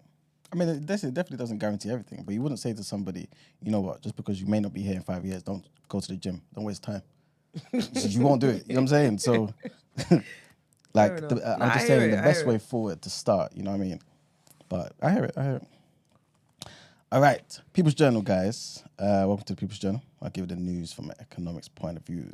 I only want to talk about 2 things, pretty much. I'll do it kind of quickly. And this is to speak about the manifestos of the Lib Dems and also the Green Party. So, yesterday, we went through the Conservative manifesto somewhat briefly. And obviously, as promised, we will go through everyone's manifesto closer to the date as well. Probably in the last week, I would say, from the 1st or 2nd of July, just so that everyone's got it fresh in their minds and can make an informed decision about who they want to vote into power. Lib Dems. So the first thing they want to talk about pretty much is free personal care in England. So that's what they're trying to do. They're trying to introduce free personal care in England. Are you going to put it on Emman? Sorry, I just got a dynamo. Okay. The Lib Dems, they plan to introduce free personal care in England, which is similar to the system that operates in Scotland, where people needing help with daily tasks don't have to pay, right? It's currently means tested in England, with only, obviously, the poorest people receiving help. But that's what they're trying to bring into play, free personal care in England. Also, they've spoken about this quite extensively in a lot of their interviews, and they're basically talking about bringing in more GPs and also increasing the speed of cancer treatment. So the Lib Dems have promised 8,000 more GPs in England, Obviously, the detail is important and stuff, right? And they haven't really given us as much detail as such, because we don't know if these are going to be fully trained GPs or doctors who are working in surgeries. It just says umbrella term GPs, you know what I'm saying? So yeah, we're not too sure about that. But also in terms of the cancer treatment as well, a key area for them is that they want to reduce the amount of time, basically. So that, yeah, a lot of this, I guess the treatment will be a lot more effective and people don't have to wait, you know what I'm saying? Next thing as well is they want to increase public spending. So Lib Dem said that they're looking to spend almost £27 billion more a year by 2029. They said that will help raise levies on banks, and would also net an extra £4 billion as well. So that's basically where they're trying to get a lot of the money. They also hope to raise more than £5 billion from reforming capital gains tax as well. And like I said, when we go through the manifesto, we'll go into that a bit deeper, just to see if this actually makes sense. But on the surface, that's what they're looking to do. They're trying to increase public spending, and they want to do so almost £27 billion more a year by 2029. They also think that they could raise £7 billion through cracking down on tax avoidance, through investing £1 billion into the HMRC. So they want to put £1 billion in the HMRC, so that the HMRC is in a better position to basically crack down on tax avoidance. But yeah, obviously the net would be £6 billion, so I guess it is worth the investment if it is that they can actually do that. They're saying that they'll also keep the freeze on the thresholds at the different tax rates as well, on income tax. They're also looking to scrap the Rwanda scheme. So if you're against the Rwanda scheme, this is something that the Lib Dems are quite passionate about. Their manifesto is quite sympathetic to on immigration, and they have a positive outlook, I guess, on how they believe they can deal with the situation. But one of the main things that they want to put an end to immediately is basically the Rwanda scheme. They believe it's pretty much inhumane, and the UK has a proud history of welcoming newcomers, and they're proposing a system that treats everyone with respect. These are their words, right? But there's no actual mention of reducing immigration numbers. You know what I'm saying? They're just saying the Rwanda scheme, though, we don't want it, and we're going to scrap it immediately. They're also looking to reach net zero by 2045. The whole 2-child limit that Ramsey mentioned the other day as well about child benefit and carers allowance as well, they're looking to change all of that. So they're scrapping the 2-child limit, and they're also looking to reform carers allowance as well. Basically. They're looking to reduce the waiting time for the first universal credit payment from 5 weeks to 5 days. So a lot of the time when you first doing your whole universal credit application, like I pretty much just said, it can take up to 5 weeks before you get your first payment. They're trying to reduce that all the way down to 5 days, so you don't have to wait as long. Over the long term, they're saying that they're going to review annual benefit levels as well, and obviously do what's necessary to kind of tweak it and stuff. There's also plans to reform the carers allowance, like I said, and not too sure how that's going to look long term, but in the immediate, like straight away, if they get into power, they're looking to increase the benefit by £20 a week. Also, they're looking to speed up the courts process. So their plans to create a more efficient and supportive justice system as well. This will mean that they're going to increase the funding, they're going to set targets and introduce reforms to ensure that the courts are properly staffed and can deal with cases quicker. The party also promises to halve the time it takes to sentence all the criminals for when the sentence is committed. You know what I'm saying? And critics are saying this is a very high, ambitious aim. You know what I'm saying? Looks unlikely, but at least that's what they're trying to do. And at this stage, we're not kind of saying everything's kind of silly or whatnot. Just telling you what their manifesto is. They're also looking to, now this is kind of in direct opposition to what the Tories said, and they're looking to recognize non-binary identities, right? But they're also looking to ban the conversion therapy as well. But yeah, that's what they're looking to do. So non-binary entries would be recognized in law under the Lib Dems, right? So apparently data from the last UK census shows that around 30,000 people identify as non-binary.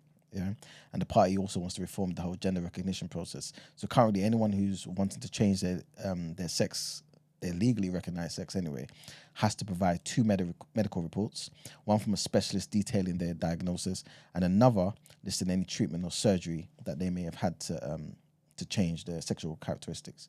So the Lib Dems are looking to remove the need for these medical reports.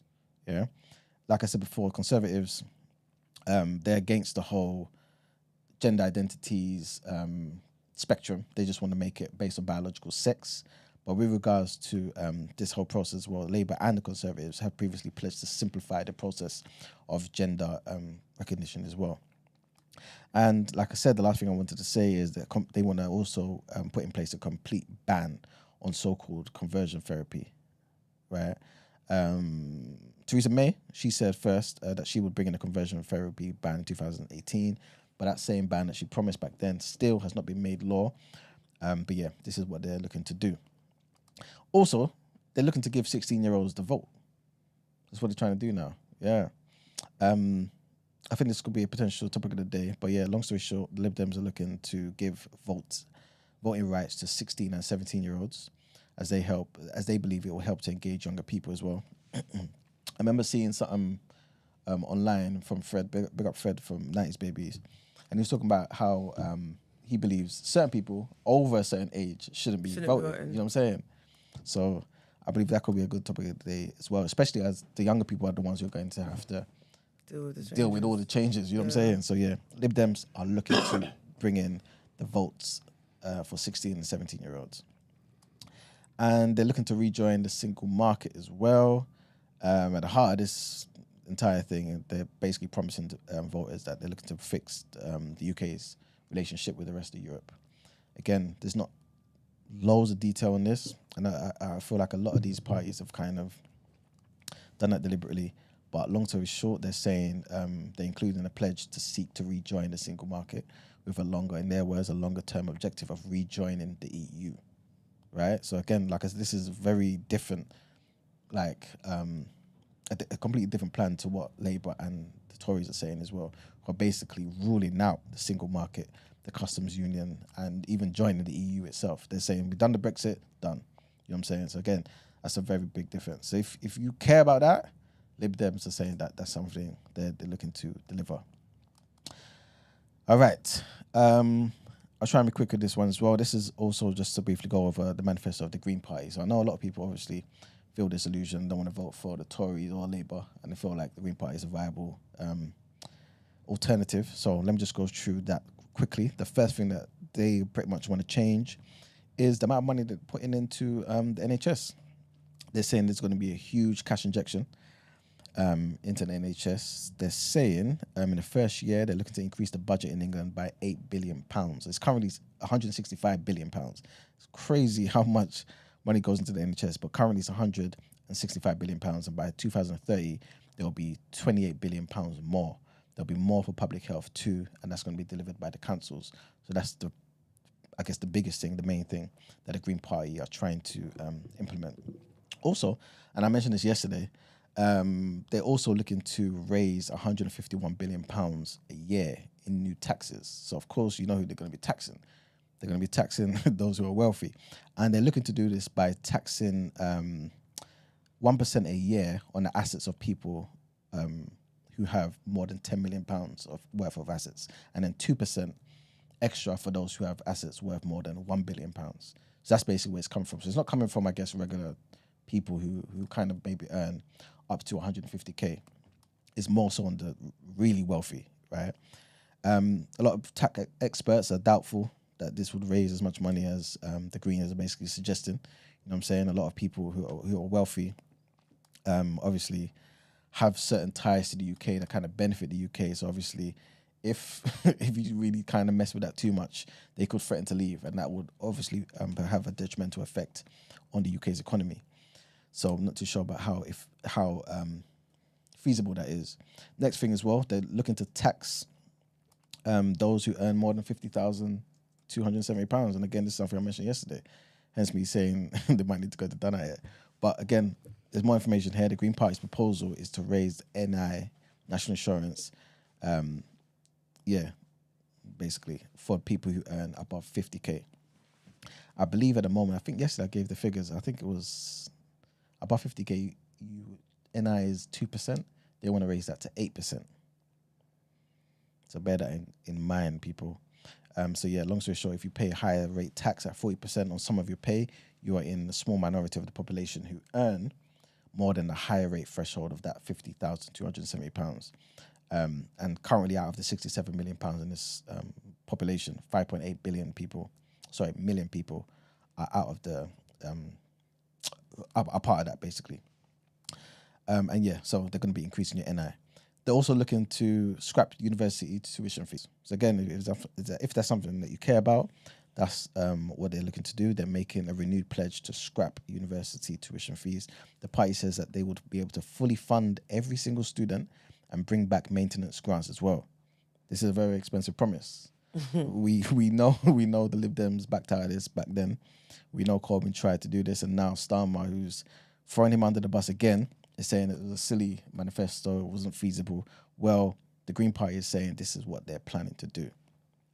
Also, they want net zero by 2040.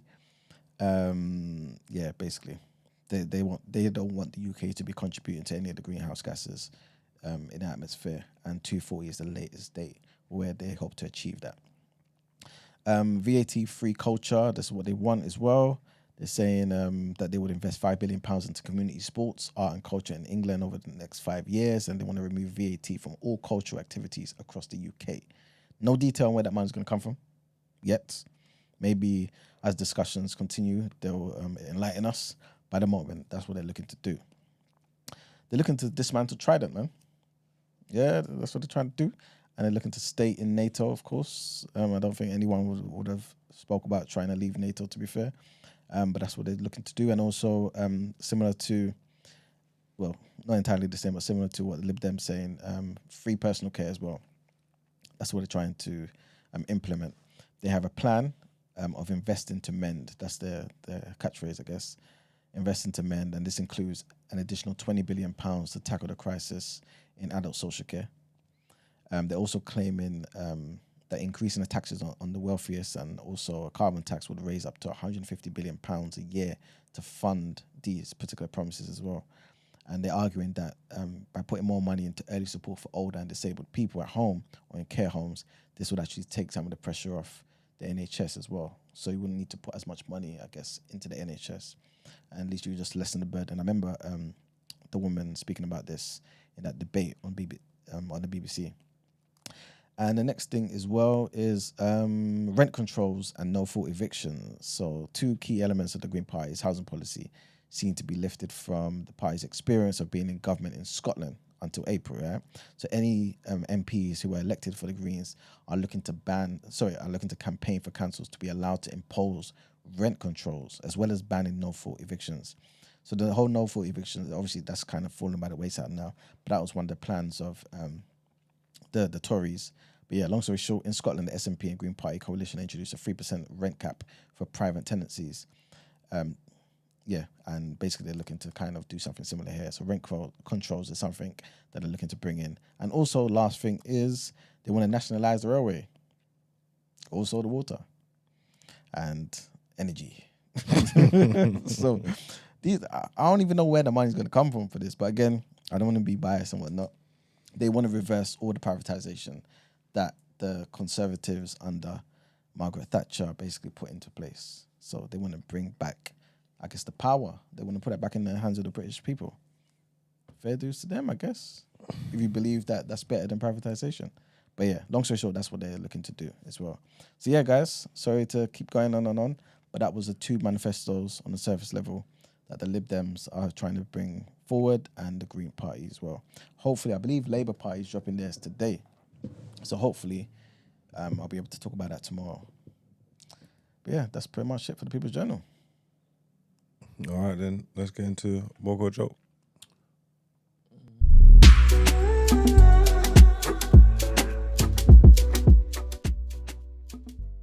Oh, but still do Woke or Joke and then do the dilemma afterwards. Cool. All right, guys. So Woke or Joke. A lot of stuff has been happening, man. And this directly affects, I don't want to be prejudiced or discriminatory or racist or whatever, but this directly affects the Jamaicans, right? You don't love your acting selfish, and I don't blame you. When I was a sinful man eating meat. Sinful, you know. I would have joined you, right? However, I want to ask you guys if you're kind of concerned. And the reason why I want to ask this is because there's a rumor floating around that the saltfish that you get in the can, right, isn't actually saltfish. Don't get it in Not the can. in the can. Don't get it Sorry, not in the can. You get it in the packet. can. The pack. You get the thing in the pack. Sorry. Thank you for correcting me.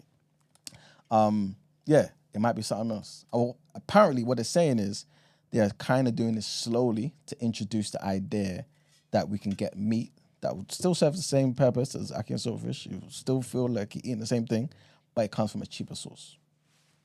Do you think this is true, number one? And number two, what do you think that source could be? And number three, do you think they've started it already? So I'm going to give you three options, right? So it could be horse meat, right? So basically they get the horse meat and they take it to a lab and they change it up. So they change the coloring, they change the texture, so you kind of get the same sort of feel that you would with the fish, yeah? It could be snake meat. So again, they'll alter that a bit as well, but I think that's what they're saying is cheaper to do because it's kind of not the same, but it's similar. It's easier to do than horse meat. And number three, which I think is a good option, make it plant-based. So I'm not too sure if it will be tofu or whatever, but yeah. Go on, Jamaican man. So they're trying to find a replacement for saltfish. Yes, But because why? it's too pricey. Is it? It's too pricey. And I'm just telling you what the rumor is, right? You guys have to tell me if it's true or not. Trying to find a replacement. And have they found a replacement? And are you guys already eating this replacement now? I don't think they found a replacement. I don't know if it's true or not. But if they did, then it might be snake meat. Ooh, why do you think that? Similar texture. If they did change it, would you mind? From fish to snake. He's just like, did I stutter? They can't change that. It's fish as well, so you can't change it to like other animals. That's gonna fuck people up. So it's not even gonna work. I suppose the only one they could actually do that could actually be feasible is plant based, because then that's not really fucking people up too much, if that makes sense. But I don't reckon they want to do that though. Why would they want to do that for? I think just kind of make it easy for people, man. Because to be fair, a lot of It wasn't hard. What was hard about it? That's because we're not sourcing it. You know what I'm saying? But to get the fish, bring it over, do all this, that, and the third, I think along the supply chain, it's a bit more expensive. So the price is going to go up. I think the only one that can make sense is the plants. Okay. You can't change it from fish to like mammals and things. And reptilians and that, whatever. You can't do that to people. Okay. And do you feel like if it is plants that they've started already, you just don't know? No, I don't think so. I think it's a joke. This ain't work. Okay, cool. Brent, you already know the answer. Gina, what do you think? I think if they are making it snake or horse meat, you're taking the mick. Like, BFFR. Like, it's not even like a small minor change. Like, do you know what I mean? I think the only one that makes sense, like Mark said, is plant meat. Okay. Because it's better for the environment, it's cheaper, and you know what I mean? I feel like there's a lot more benefits and people be less angry at the transition as opposed to the other stuff, because those two are quite far-fetched in terms of like our mind and processing that they're animals that we should eat. Yeah. Do you get what I mean? Whereas everyone understands like veganism. Do I think it's happening already? I don't know, but I'm gonna say that it is, just to be on the other side to Mark's. Okay. And what was the other question?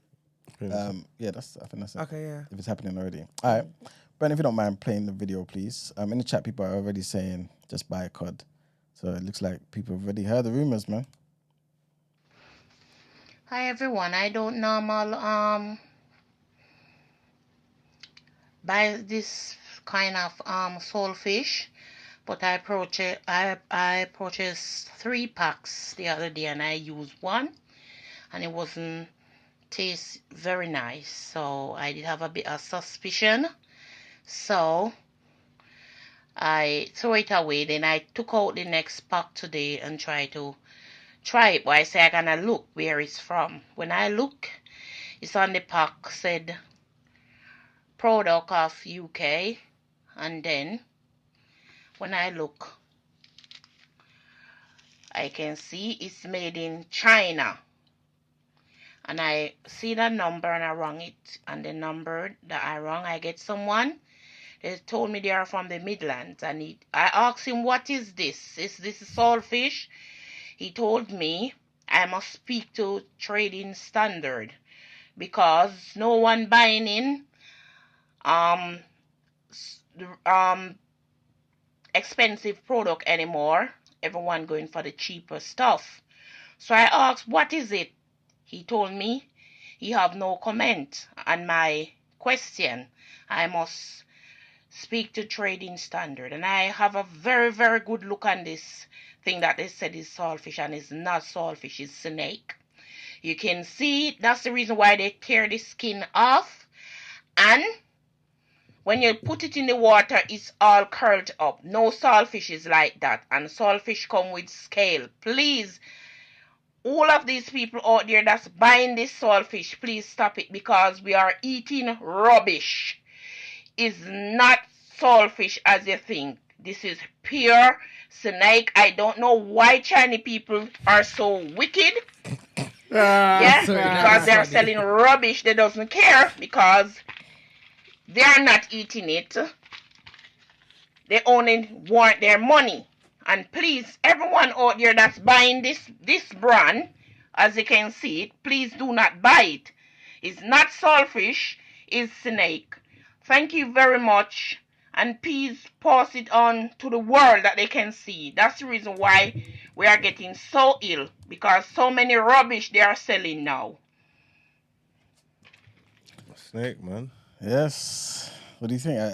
Like, looking back, do you feel like maybe you've come across some of this? You've had some Akian salt snake? I don't know, man. But you know, we're good cooks in my house, so if that gets whipped up, it's all going in the same duchy anyway, so that kind of stuff's not really bothering me too much. And I told you, because of the texture of the meat, the way it looks, it would be snake. That would make sense. But has she got any, like, are these baseless claims? She might have experience of knowing what it's like seeing a, skinned snake. So she's thinking, wait a minute, this reminds me of that. The best part of what that she does know is that it's not saltfish. She said Chinese people are so wicked. Oh, that is funny. Yeah, man. Not me that's Googling crazy. the protein content in snakes, sorry. Are you checking Yeah, it? literally. Is it good for you? I'm just trying to see. I don't know, man. That's crazy, though. And what do you mean talk to Trading Standard? So what, if we phone the people right now, they're going to tell us the same thing? What are they going to say? That's crazy. What do you mean talk to the Trading Standards? Like, that's mad. Terrible. And if Trading Standards agree with it, that means it's all right to do that. Yeah.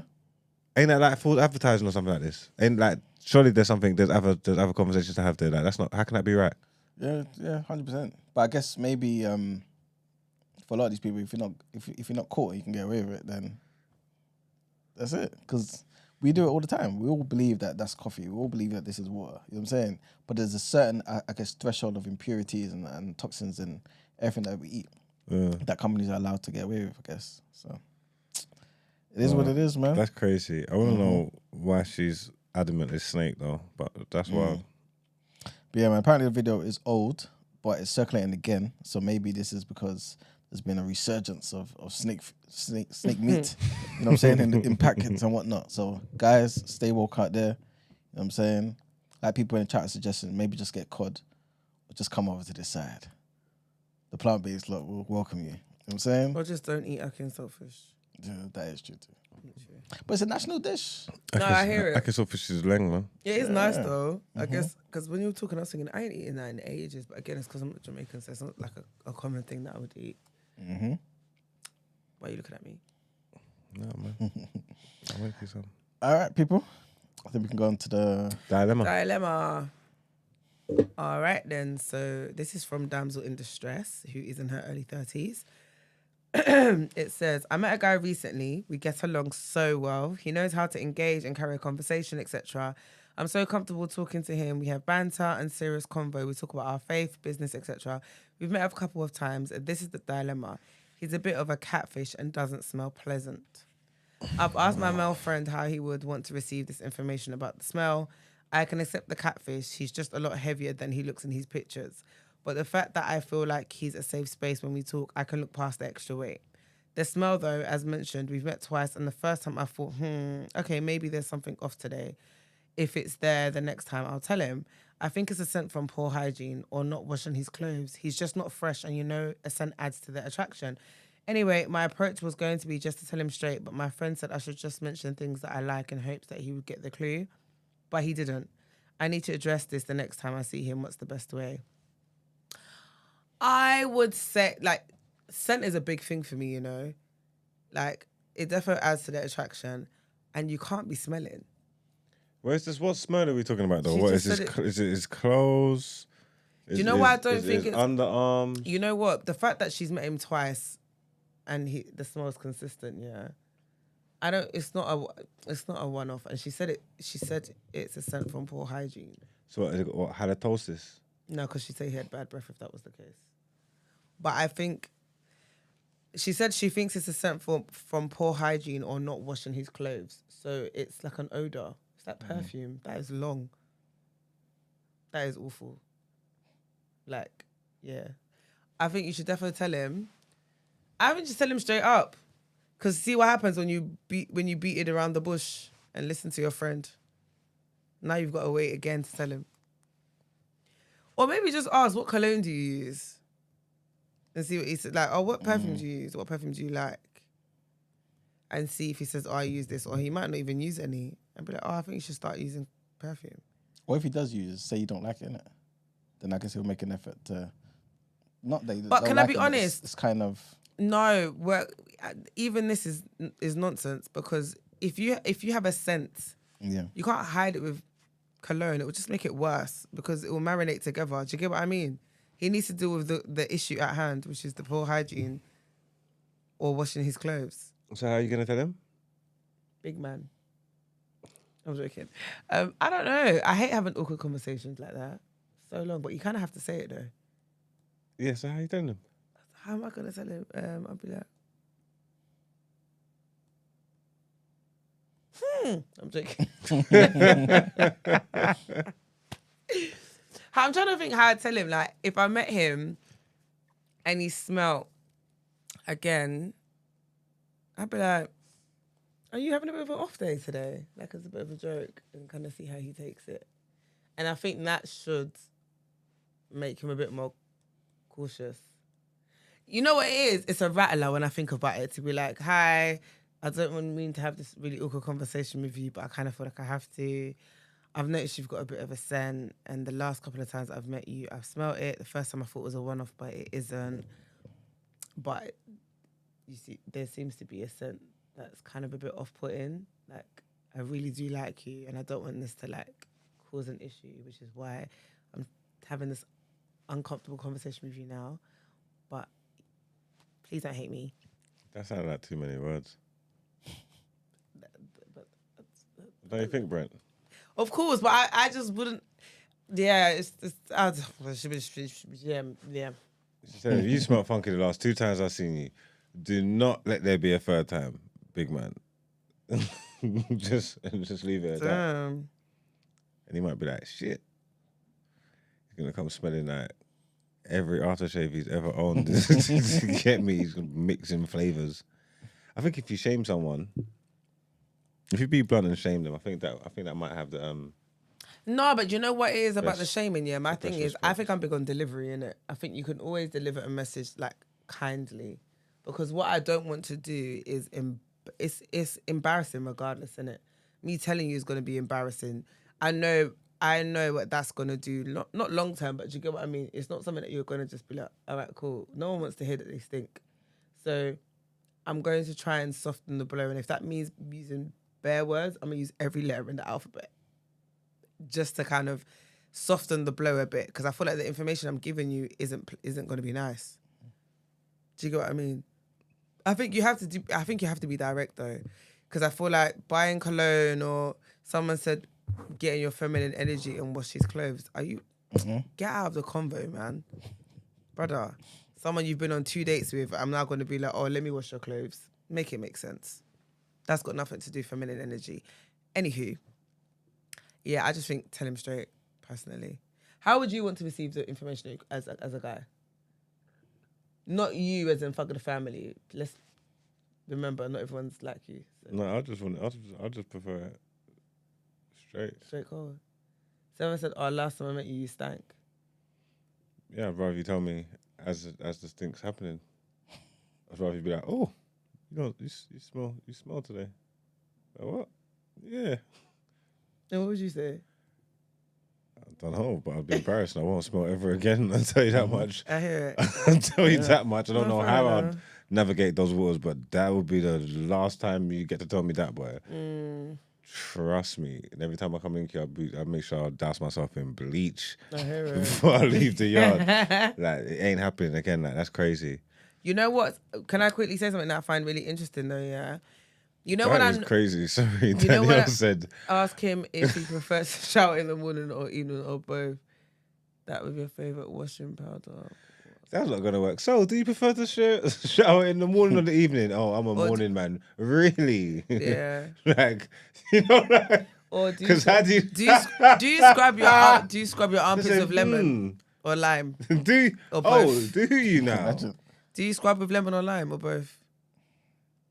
So what? So no, you know what I mean, innit? No?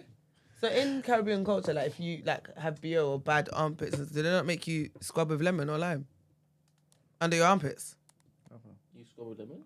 No, it's not asking what I do. She said, "Do you know what I mean?" Do you know what I mean though? No. Really? All right, sorry, Africans in the chat, hello, or black people in the chat. Growing up, yeah. I know what you're saying. Don't do that because you just said you don't know what I'm saying. No, I know what you're saying. No, but why did you do that? No, but it's just the way you said it. innit? Especially 'Cause like you didn't say going it was through just saying to puberty me. and stuff, yeah. I didn't know that was a thing. That's But what I'm it's saying. Not in. I've definitely heard that in Ghana. Maybe it's a Ghanaian Yeah, thing then. but Maybe not it's a in Ghanaian Nigeria, thing. I thought it was an African thing. But in Ghanaian, I know my Ghanaians in the chat will agree. Like, if someone smells or has BO or whatever, especially like when you're like a teenager going through puberty, you think they weren't bare lemon in my bathroom? Like there. When you're scrub your armpits. Wow. Yeah. So I heard about the ginger, but I didn't know about lemon. I've never heard about ginger, but I've definitely heard about No, lemon. the ginger up the bum thing. Oh, yeah. Ooh, child. That one. Sorry, I just want. Dolly said yes, it's normal. Yeah, I just wanted to make sure that I wasn't crazy because it defo is a thing for me. But yeah, you were a smelly child, Gina. I actually wasn't, you know. It's a gun. I wasn't smelly. One thing I can say about me and hygiene, we got like good hygiene, we go together real bad. Sorry. I think you should just be blunt, man. I think all this beating around the bush stuff, it's not gonna do the job. I think you just need to do it one time on a rip the band-aid off kind of thing. Make it blunt, make it awkward. Be honest, and it just shouldn't happen again. Because really, yeah, there's no way to like when you beat around the bush or you try and sugarcoat it and all that. Like you're not really doing them a justice. Yeah, you know what I'm trying to say. That you should be just as abrupt as the smell was. No, on your nostrils. but Margs, my thing is, I think definitely tell them the truth, but I think delivery is very important. Yeah, but if you water it down, they might not get the. I don't think they might not get the. No, but I didn't. I think I don't. Seriousness, the veracity. I don't think the way I said it didn't show that it was serious. I just made it clear that we're having an awkward conversation, and I know that this is awkward, but it's coming from a place of love because I still want this to work. But if you don't fix your smell and use lemon and lime under your armpits, it cannot continue. Let's just say, Margs, you were out in public with a group of people and you looked a certain way, you dressed a certain way, and I guess, I don't know, somebody like Gina says, you look like you smell. Oh my gosh. Don't do that, don't do that. No, wait. Don't do that. No, I just, go on. Don't do that. Would you like that? Should I look like I smell? Yeah. Do I actually smell? No, but you look like you smell. No, of course I wouldn't like that. So how would you like her to say that to you, deliver it to you? I don't understand why you're telling me I look like I stink for if I don't stink. Because some people actually look like they stink. Yeah, but but basically what it means is you look unkept. Like the way you look, is giving. You look like you should stink. You don't stink, but you look like you should stink. So what that means is your appearance is I know what I mean. Do you not get that? Yeah, but Have if you not seen some with anything, people, I'd prefer you just be up front. Yeah, but my thing is, it's not that you smell. I'm not saying that you smell, but I'm saying you look like you smell. So fix up how you look. Yeah, but if you What I think, mean. if you think I look rough, like you look like I look, if I look unkept or look like I don't live nowhere or something, you could say that. But me saying you look like you smell is equivalent to me saying you look unkept, you look unclean. Do you see what I mean? Because why would you look like you smell? What does that mean? It's clearly not a positive thing. Do you know what I mean? But why you've told me this? Why they've said this to me, Brent? Am I aware that I look like this, or do I think I'm killing it? Point. Huh? You're in mixed company, so I don't think you care about it. No, caring is different because I could not care. But am I aware though? This fella might not be aware, right? And you might not be aware that you look like you smell. How would you like her to tell you that? Just in plain English, just like that. Like you look like you stink. And you would have some sort of rebuttal, wouldn't you? Yeah. Do I stink though? No, but I'm saying if I was like that and I looked like that, I don't know why I would be in public settings like that. But I'm guessing I'd be like very much aware. I don't know if I just run out my yard or like whatever it may be. I won't be oblivious to that situation if that makes sense. Do you do that? What? Like just run out and stuff. Yeah. I mean, yeah, I've been out. Yeah, I've done that before. Okay, so you do it. Yeah, but I don't look like I stink. But I'm just, like, get what I'm saying? Like, I don't look like I stink. Maybe Gina might have high standards in it. Like could be out and just look a little bit rougher than. But if that was the case, it'd be like, yeah, I wasn't supposed to be. I just stopping by and just running up the road, like whatever. I might have a little rebuttal. Or whatever. You know what I mean? Fair. But I should be aware of the situation though. I don't think I'm gonna think that I look the shit and I'm all put together and then someone come and tell me I look like I don't live nowhere. Yeah. That's gonna be like, huh? What? That's a big misstep on my part. How did I get here? Yeah. Did you watch Baby Reindeer? Yeah. There were several times when I thought that she looked like she smelled. Yeah, I can see that. Maybe when she went home as well. Yeah. So when you said that, I was thinking about her in her yard because the yard was just messy and thing. Yeah, I can see that. Yeah. But yeah, if someone stinks, I think I think you should just tell them. That's what I think. In my personal opinion, I think you should just get out of the way. And I think it's embarrassing. But the delivery is important, especially if it is that she likes him. And yeah, they're all good and whatnot. I don't think you want to sugarcoat it. I think you want the delivery to cut like a knife. No. What does sugarcoating mean? Like being soft, like sugarcoating, isn't it? Making Give me an example. You heard it, using all the words. But I don't think that's sugarcoating. This is what I'm saying, yeah. I don't think it's sugarcoating because I'm just softening the blow. That's it. Because my message, I think the essence of my message is exactly the same as you smelt the last 2 times I saw you. Do something about it. I think your response or how you receive the message would be a lot better if I fluffed it up than me saying whatever, because it's a hard pill to swallow. There was a guy in church when I was younger, and he carried his scent wherever he went, and it was so pungent. Like, it was just, you can cut it with a knife, right? And it was distasteful. It was foul, right?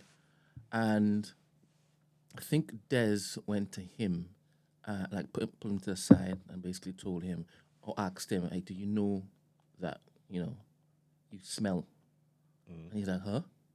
So, do you know that you're carrying a scent that is a bit disruptive to people's noses? And he's like, what are you talking about? And then he did that. He's like, what? So he wasn't aware. I don't know if it is that his senses are now immune to what he's putting out. I don't know. That could happen. I think also, yeah, this is what I was going to say before, yeah. I feel like how I've really taken smells is in really closed environments, like cars. Yeah. If someone gets in my car, like, I feel like do you know what I mean? Because it's very enclosed, that's where, like, my nose is alive in cars. Do you get what I mean? And I realise that also sometimes, you know how everyone has, like, a house scent? Not all house smells are good, though. And you might not realise it because it's, do you know what I mean? You probably don't know what your house smells like. I don't know what my house smells like, but I know that my house has a scent because everyone's does. Do you get what I mean?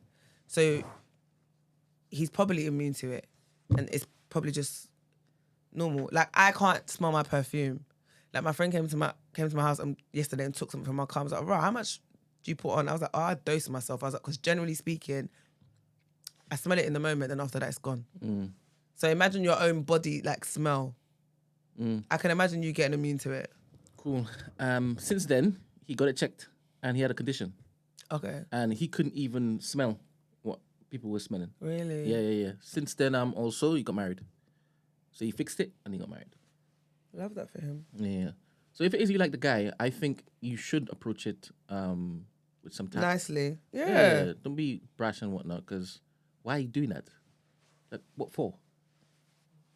Right? I mean, you're not 5 years into the relationship with him for him to know that your approach isn't with malintent. This is you just started meeting him, and he may not be aware of his scent. And it could be his clothes. He may be washing his clothes and leaving it in the washing machine for too long, and then taking it out and then putting it out to hang. And when it is your body gets heated, then it starts to basically protrude. But there's no need for the wildness, man. There's no need. Like, what for? Not wild, just honest. That's my style. That's how I prefer to receive it. That's how I'd give it. That's what I'll do.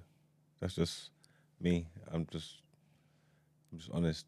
Painfully honest, blunt, and it's not to shame or to embarrass or anything like that. But maybe for effect though, because it's the truth, isn't it? Like just like it's the truth. Why can you be upset about the truth? This is what's going on. I know, but it's a hard pill. It's a hard truth to swallow because it's not nice. It's embarrassing. It comes with a level of embarrassment. Do you get what I mean? That's the only reason why for me. I'm more inclined to try and soften the blow for you. That's all. If it was something else and there was no embarrassment attached to it, then of course, do you get what I mean? I'll tell you the truth. I think I'm always going to tell you the truth. It's just delivery. Delivery is it's the delivery part. Like if I linked you twice and it was a smell, and the third time I come with things smell, it's just what do you like? There's no point being. I'll be like, can you not smell that? No. Well, no. Listen, you need to go. I don't know what you need to do, but you need to fix something. You see that? Because this. All right, listen. You see my level of shyness. I need the ground to open. I don't know what you need to do, but obviously, and I'm saying it's different because it's cool with me because me and you, we're here, so we're good. But other people, I don't know what they're going to be saying about you behind your back. So you need to know this. That's it. You get what I'm saying? Yeah, he did. He looked like he smelled too. Oh, is it that what she said? Oh, the other guy. Yeah. Oh, the main character. Yeah, he did. There was lots of smells. Like there was. See, so you know what I mean when I say someone looks like they smell. Yeah, but I wouldn't want that kind of. If someone told me that, I don't understand what I've done. You said what I've done. Yeah, like, you look like you smell. Like, oh. Yeah, no, I would say again, being honest and upfront and blunt doesn't necessarily mean that you have to. I'm not trying to tell you to be as creative as you can to offend the person. But I'll just rip the Band-Aid off, man. Just tell them the truth. That's what I would go with. You can lessen the blow, sweeten it. I'll give them a little sweetener if you want. I don't know the language that you use or whatever, but I think I'll just be honest because that's what I'd prefer. And like I said, I know it's embarrassing, but if I was to receive it, that embarrassment is what's going to keep me in line. Can I ask if you shave your armpits? If I shave my armpits? No, I don't shave my armpits. How about you, Manuel? Ever? You've never shaved them? Sometimes. So they're really thick. Not really. And I'm like I'm not really hairy like that anyway, but I suppose, yeah, I'm not really like as hairy. a coarse. I guess so. Like when you put deodorant on it, does it like hang on? Does it like cling onto the? You know what I mean when I say that, innit? Like your deodorant like sits on the edges, like you know when cream doesn't really melt into your hair. Is that what happens? I don't know because you got different types of deodorant in it. You got the spray one and the other one goes with all the white bits and stuff. I don't know, but I don't shave my armpits though. I don't know. Is that a thing? That sounds like a gal thing. Not really. I shave my armpits. Yeah, I know you. And I'm happy that It's you gal do. business. I don't. The thing is, I don't get. No, but this is why I don't understand it. How is shaving your? I don't get how shaving your armpits is girl business. Do you shave your pubes? Yeah. Wait a bit. Sometimes. Landscaping, innit? So this is my point. So if you can landscape your wood, you don't think you can landscape your armpits? No, but that's because I want you to go in. Like, you're not licking my armpits. If you was looking at my armpits, I'll shave them up as well. No, man. You're annoying. If you was looking at my armpits, I had the baldest armpits in the street. But that don't really do it for me. You know what I'm trying to say? I don't want you to concentrate. I don't want no distractions. I'm gonna give you the best playing field you can. You get what I'm trying to say? Grass trims like Wembley. You get me? To spec, UEFA spec regulations.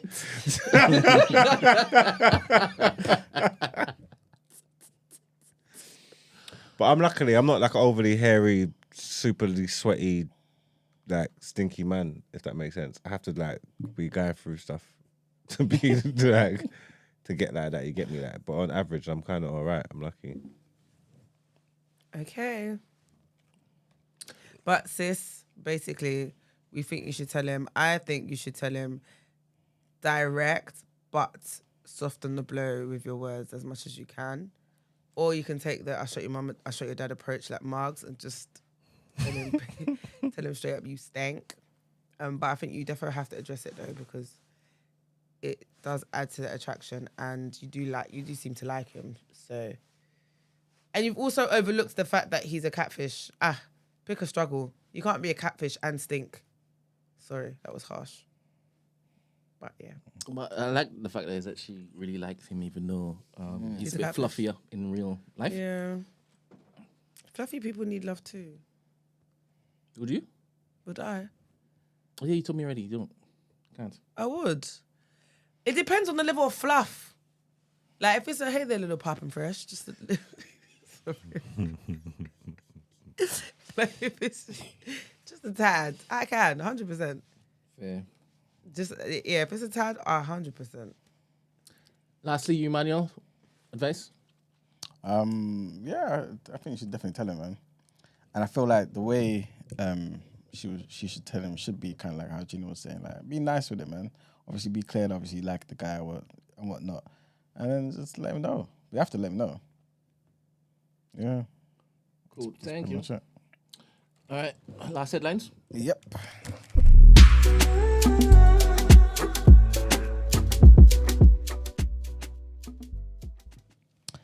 All right, people. So trigger warning on this one. And a fire in southern Kuwait has killed at least 41 people. This is according to the country's deputy prime minister.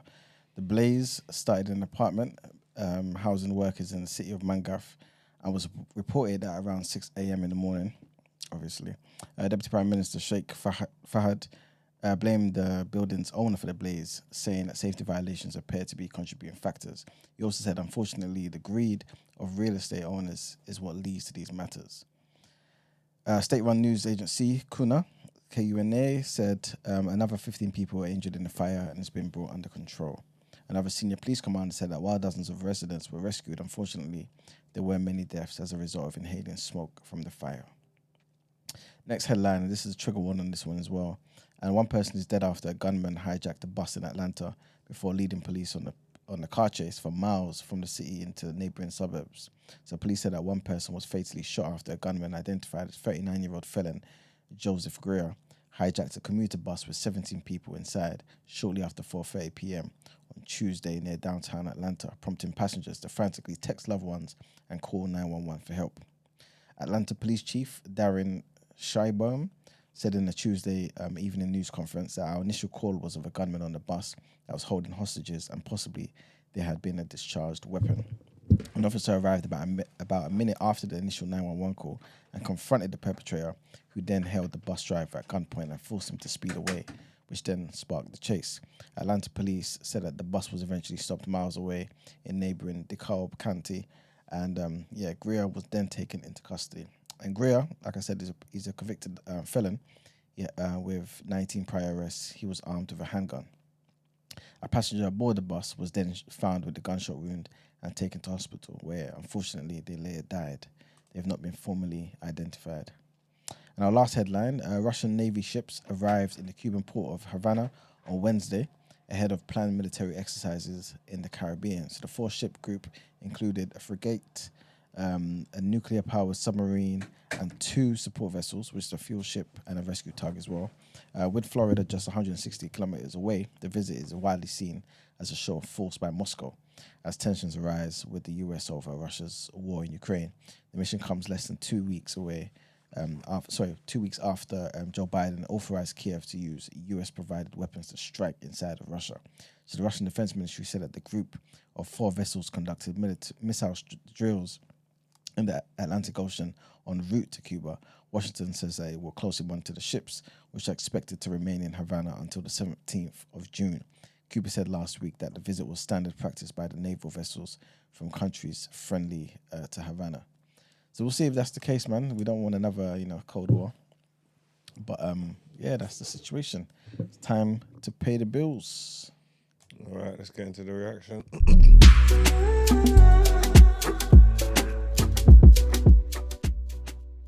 Did you know what are you doing if man come to your yard and they got smelly feet?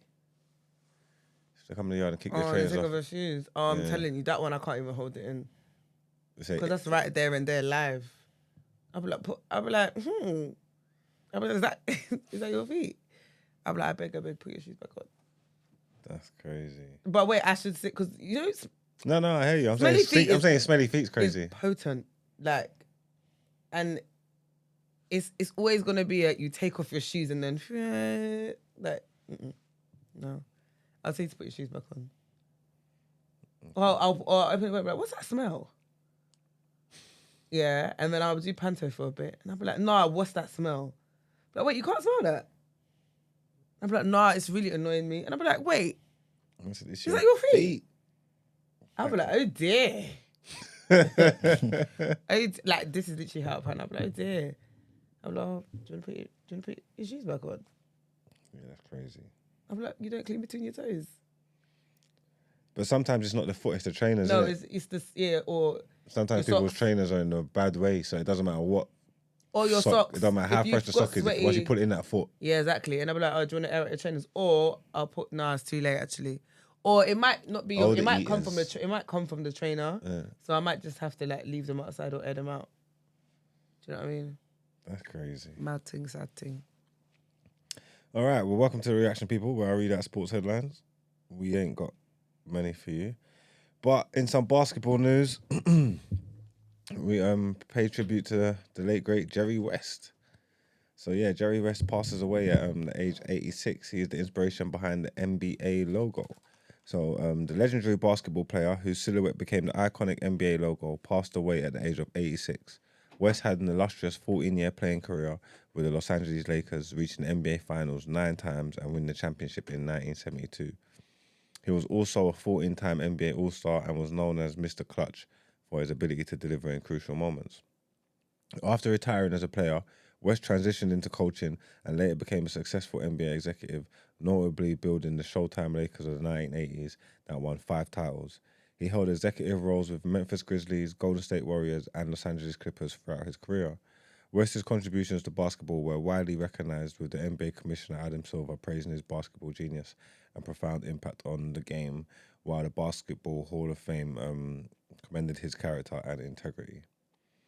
And last night, the Celtics went 3-0 up on the Dallas Mavericks, so you can put a pin in that. I mean, you can put not put a pin in it, you can put a coffin in that. I mean, put a nail in that coffin. It's done. Whatever the saying is, I can't remember what I was going for, but it's done. 3-0 from a finals. I don't see them coming back. There's no chance in hell they win 4 games in a row, especially the way these last 3 games have gone. It's fun while it lasted, but they got to regroup and come back next year, man. So it's got too much for them, literally. So it's got too much. So that's it. End of an era. Sad story. Any other news? Anything else come up, Brent? Yeah, I think Aston Villa joined Man City suing the Premier League. Yeah, I said that yesterday. Do you know what they're suing them for? No. All right, well, we'll have to do our due diligence on that and cover that tomorrow. Then we have to know exactly what's going on. And I think it's not all information's on there because it's private. So Yeah, but anything that we do get, it's a leak. Yeah, but we must know what the basis of what the grounds of the suing is. Yeah, I think it was the same. It was because there was a statement that they put out in it. They don't like the fact that the Premier League is saying that they can't basically use other means other than the revenue from your club to basically boost your commercial revenue, something like that. Like, it's not fair. They need to change FFP, man. Whatever they brought it in for to do, didn't really do anyway. They done it to try and stop these big clubs having a monopoly on the game. And even since it's happened, they're the ones who benefit the most from the FFP anyway, because obviously they generate the most revenue and stuff like that. So it's still all the same shit. Like, you get what I'm trying to say? And other people that want to come in and invest into sports clubs can't even use their money. So it's like, you can't even, like, you can come and take a small club, but then like, you can't even elevate it anyway because of all these stupid rules that's in place and all that. I think they really need to look at that and go back to the drawing board with this FFP thing. Obviously, rules and regulations are needed somewhere across the board. Like, you know what I'm saying? I hear that. But, yeah, it's a joke thing, me personally. Idiot thing. Do you feel that states should be allowed to own football clubs? Well, like whole country, states. And explain your answer.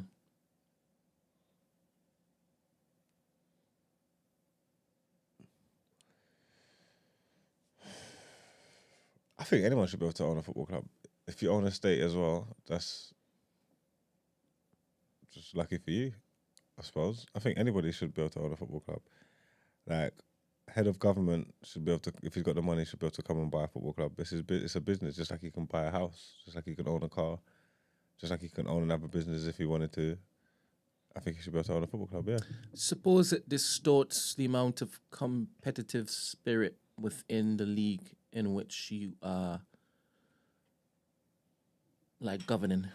Well, if it messes up the integrity of the league, obviously that's one thing. But if every team in the league's got the same means to But they don't. No, but they will do, because other people will see the investments. There's only, say like the Prem, there's only 20 teams in the Prem. There's 20 businesses or people out there with enough money to think, you know what I'm trying to say. The only reason why they all don't come running is because some of them don't see it as a viable business, because I can't even spend the money, you know what I'm trying to say. But if the rules weren't there and they could all do what they want, then everyone's going to be owned by people with money, and they can all do the same jogging that they need to do, if that makes sense. And you'd prefer that? Yeah, I'm with all that. rather than none.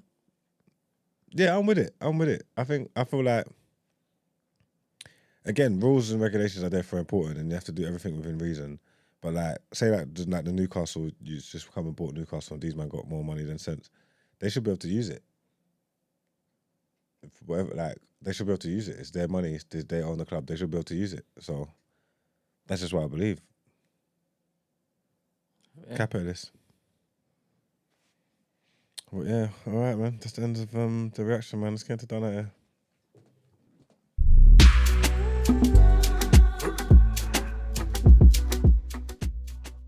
Seen this girl going around. You might have just played that video, Brent. What's the point? The fifth one, number 5.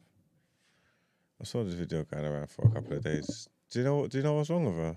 Is it the white girl that says nigger? Huh? Never mind. I think she got sacked. That one. Prick, you don't want to get prick. No problem. Okay, you think, oh, you're going to get arrested again. I didn't give a fuck for being arrested 100 times. No problem. Security, please, No stop. problem. Stop recording me, I'm scared. No problem. Stop recording me, I'm No scared. problem, no problem. I'm scared, stop. No problem. Hello? Okay, call police.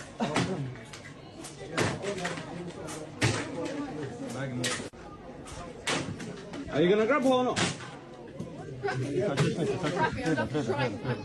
No problem. Do you want to spit in your face, prick? No problem. Do you want to spit in your face, you stupid packy prick? Go ahead. Keep going. You're all getting recorded. You can wait till police come. Beg one minute. You can wait. Faiza, police prize anyway. What's the actual point? Should we give my fucking money back, you stupid Are you gonna prick? get your money this way? Okay, I'm gonna come back every single day and fuck up the shop every single day. Come See back. how you like it. Come back. See how you like it. You can come back, it's okay. It's okay, I'll see you every day, no problem.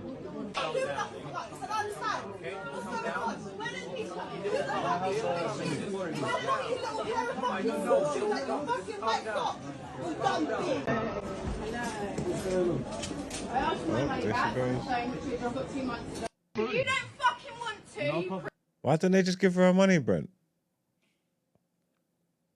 I don't know what happened before this. She wanted a refund, apparently. They weren't giving it to her, so she decided to throw a tantrum and get racist. It's like 3 months old. She bought the thing 3 months ago. How much? What kind of refund did she want? How much was she supposed to I get don't back? think anything is valid to behave like that. I don't care how much the item is or whatever. I don't care how much the refund is. I don't have patience for stuff like that. When people start getting like that, it kills me though. I'm not gonna lie. But suppose they moved mad and she moved madder. But the reason why it's dumb is because you're like, you can move madder, yeah, but I feel like the ends have to justify the means. You moving madder in this situation doesn't make sense because you're, number one, you're not going to get your refund. Number two, you're going to get a criminal record. So for me, you're not moving madder, you're moving dumber. Do you see what I mean? That's not a you move mad, I move madder situation because you're not going to get the upper hand, so it's stupid. Then you've been racist. They're gonna add, do you know what I mean? It's like you're taking it too far now. You're not thinking with your head. That's why for me it's annoying. You know what I mean? Let me move mad and have the upper hand. Whatever her 100%. end goal is, it don't look like she's gonna achieve it. But that's like what I'm saying. So that's why you're dumb. It doesn't make any sense. You want, because ultimately you want the refund. Yeah. That's what you want. You want your money back. You're not getting your money back, and then some. So it's like you're in a deficit enough as it is. You're just making it even worse for yourself. That's why I can't. It's, you know what I mean? That's just me anyway. You know, I hear you. She's taking a piss. She's stupid. I suppose she must want it smooth, like I'll take it back in blood in it. Like if I can't get my money, I'll just think damages. Would she have to pay damages? I hope so. You hope so? Yeah, 100%. I would press charges. I'd make you pay for the damages. You're going to do community service. You're going to have to pay the money back. However, like, I'll make your life hell. Because what you're doing is silly. And you're in the wrong. Because if it's 3 months, even if I moved mad in the beginning, yeah, it's 3 months out of whatever. Do you see what I mean? And there's other ways. Do you understand what I mean? Like, I feel like there's other ways that you can get your money back. Like, I'd think with my head first. We just need to Because am I outside Barclays? I'm sorry, I've got every freaking right to be outside Barclays painting their building red and all that shit. I'm not doing that. Do you get what I mean? So no. We're just losing our way, man. We just need to go back to the idea of community, you know? So we've got better leaders. We just need better people around her to help with her decision making.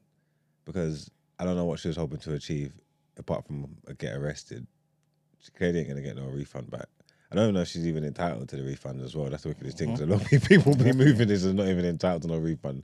Didn't check the small print or whatever. He took it back, it was months ago. Like, what type of refund? It was all right when you got it.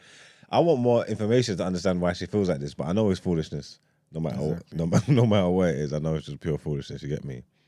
But they got her, man. Looks like they got another scallywag off the streets. Good. So we'll be safe. For now. You know what I'm saying? We'll be safe for now. She's well and truly done it, yeah. It's crazy. Imagine she should join us. Just stop, bro. Let's get it to our outro. Where are they?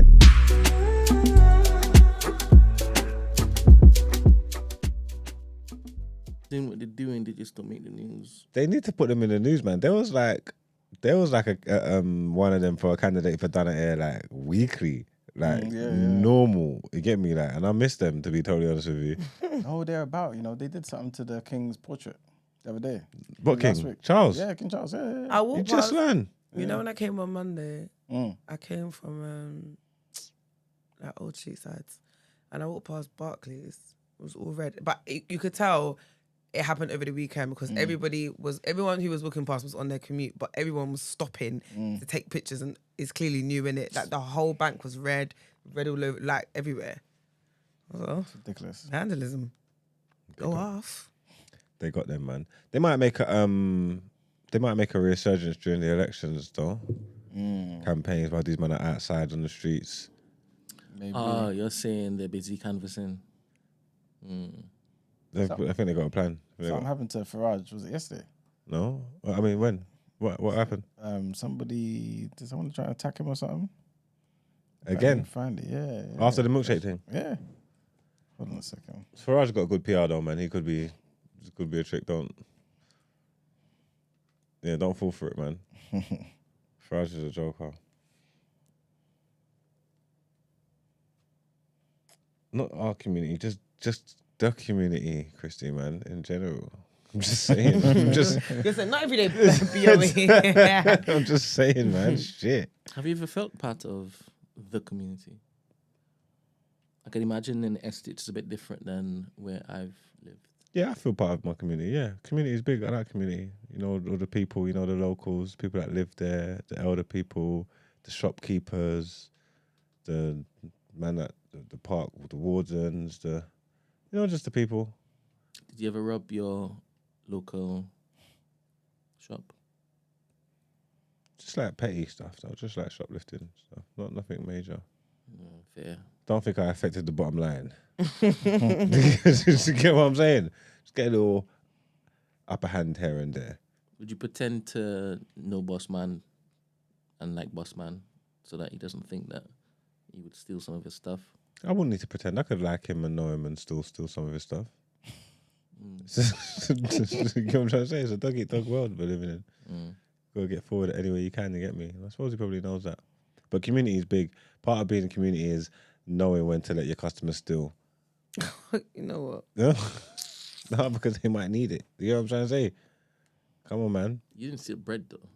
Huh? You didn't steal bread and milk. You stole sweets. I stole bread before. Eggs. Bacon.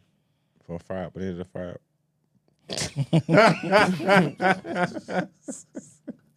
You stole a loaf of bread? A loaf? I think so. Whole loaf. And eggs. The whole breakfast. I stole the breakfast. It's necessary, man. I could do with that right now. I will never lie to you. Where you going, Brent? Breakfast on you. You buy me breakfast? No. Why not? No. Why don't you never treat me? How don't you ever treat me? This is what I mean. This is bullshit. You see, I asked first and then you just try and spin it back on me. That is crazy. I did. That is crazy. Treat me first and then maybe. You know what I mean? Put your best foot forward. Every day just talking the things for talking sake. Like some talking man. Talking talker. Literally. Like, every day talking. You know the amount of times Mark has promised, yeah, we're going to go for dinner. We're going to go on a date. We're going to do just talking for the sake of talking like a talking person. Because you don't really want to go. Stop being silly. So it's like, it's because you don't really want to go. If you really wanted to go, you know, would go. That's the wickedest thing. No, but the crazy thing is, if you really wanted to go and you were serious, you wouldn't just talk for the sake of talking. You'd follow up with action. So you'd say what you'd say, then you'd hit me up and be like, listen, I'm actually being serious. When are you free? You don't do that. You just talk for the sake of talking. People in this life need to be careful what they wish for. I don't want anything. I'm just saying, please That's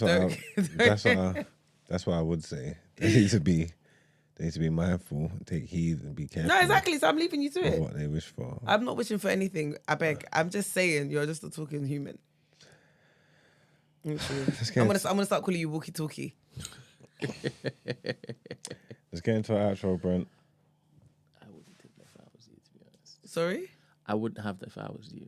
What, him being a walkie-talkie? Calling you a liar, a scaredy cat, pussy no.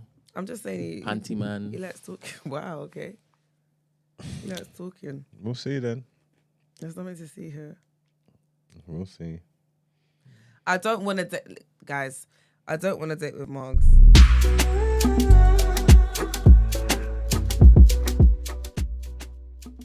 Margs does owe me trainers, actually, but it's fine. See, what you would have done if you were serious, knowing that my birthday just happened, you would have just copped any pair and been like, you know what, I know you like Ramirez. That's what you would have done. But again, just talking for talking's sake, like a talking human being. They don't care, Kevin, until you ruin it, until it's too late. They don't care. You get me?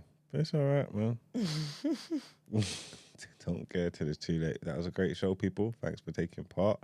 Thanks for everybody in the chat. Oh, 146. Has our likes been all right recently? Sometimes no. I check and they're low. They ain't, man. They're not in it. No, it's cool. Why? Why is it cool? It's 146. This is without asking anybody on air, so it's cool. I mean, if it is that we had asked and it was 146, then it'd be different, but we didn't. And I also shared the link on Twitter. Mm. What are you trying to say? I shared the link on Twitter. And people didn't repost it, basically, is what he's saying. So, next time you come into the chat... We need to get into a habit. I'm not talking about the chat people. I'm talking about the people in this room. Yeah, to be fair, I did see that. I was meant to say it and I got sidetracked. That's all right. All right, let me go and repost this now. But whilst we're here, can everyone go and repost the link for those that want to watch it later? I'm usually quite good. I usually go in there and the first thing I do is like the video and then go and repost it. I like, Brett? Yeah, but as what you're doing is that you're on time, innit? But hey, just so you know, next week and the week after, it's just me and you and I. Why? Because Miles not gonna be here. He's going on vacation. Where are you going? Don't tell him. Isn't that part of the thing you're not supposed to tell people? Because of superstition. Yeah. Superstition? Oh, Nigerian. But he won't be here.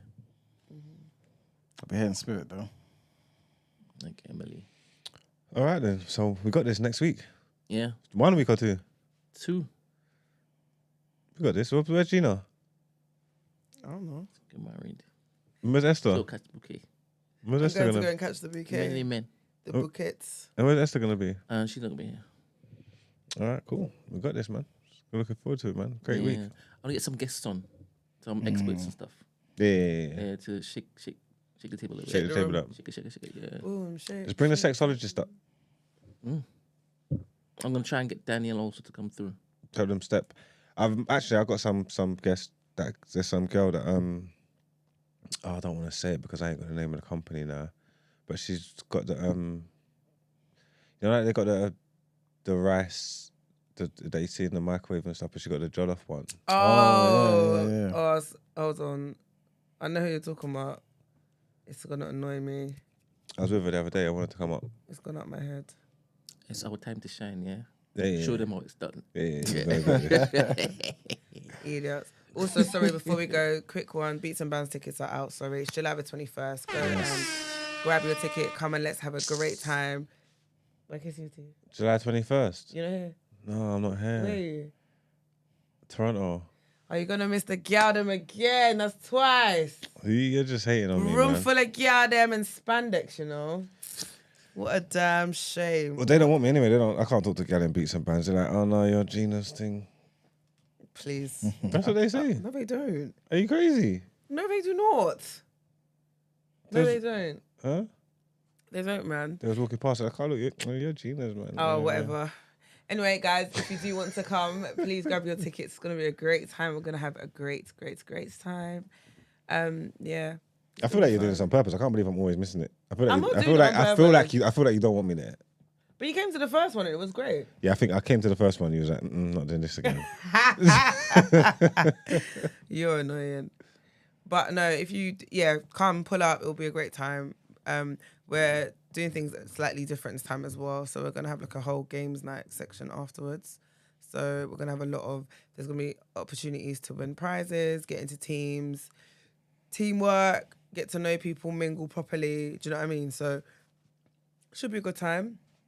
As always, same venue, Out Ere, 21st of July, Sunday, 3 p.m. The ticket link is in my bio on Insta, which is @just_Jean.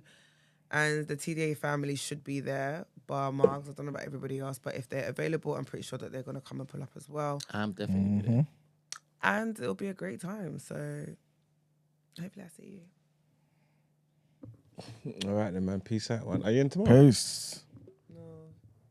Gonna catch the bouquet. I have to go and catch. So I'm going to go catch the bouquet, you know. My poor mother. Where's the bridesmaid? Are you getting on another plane? No. My friends get married. Oh, okay. Right. Queen mother. Peace. So what, you didn't want to invite me? Cut the camera. Cut the camera.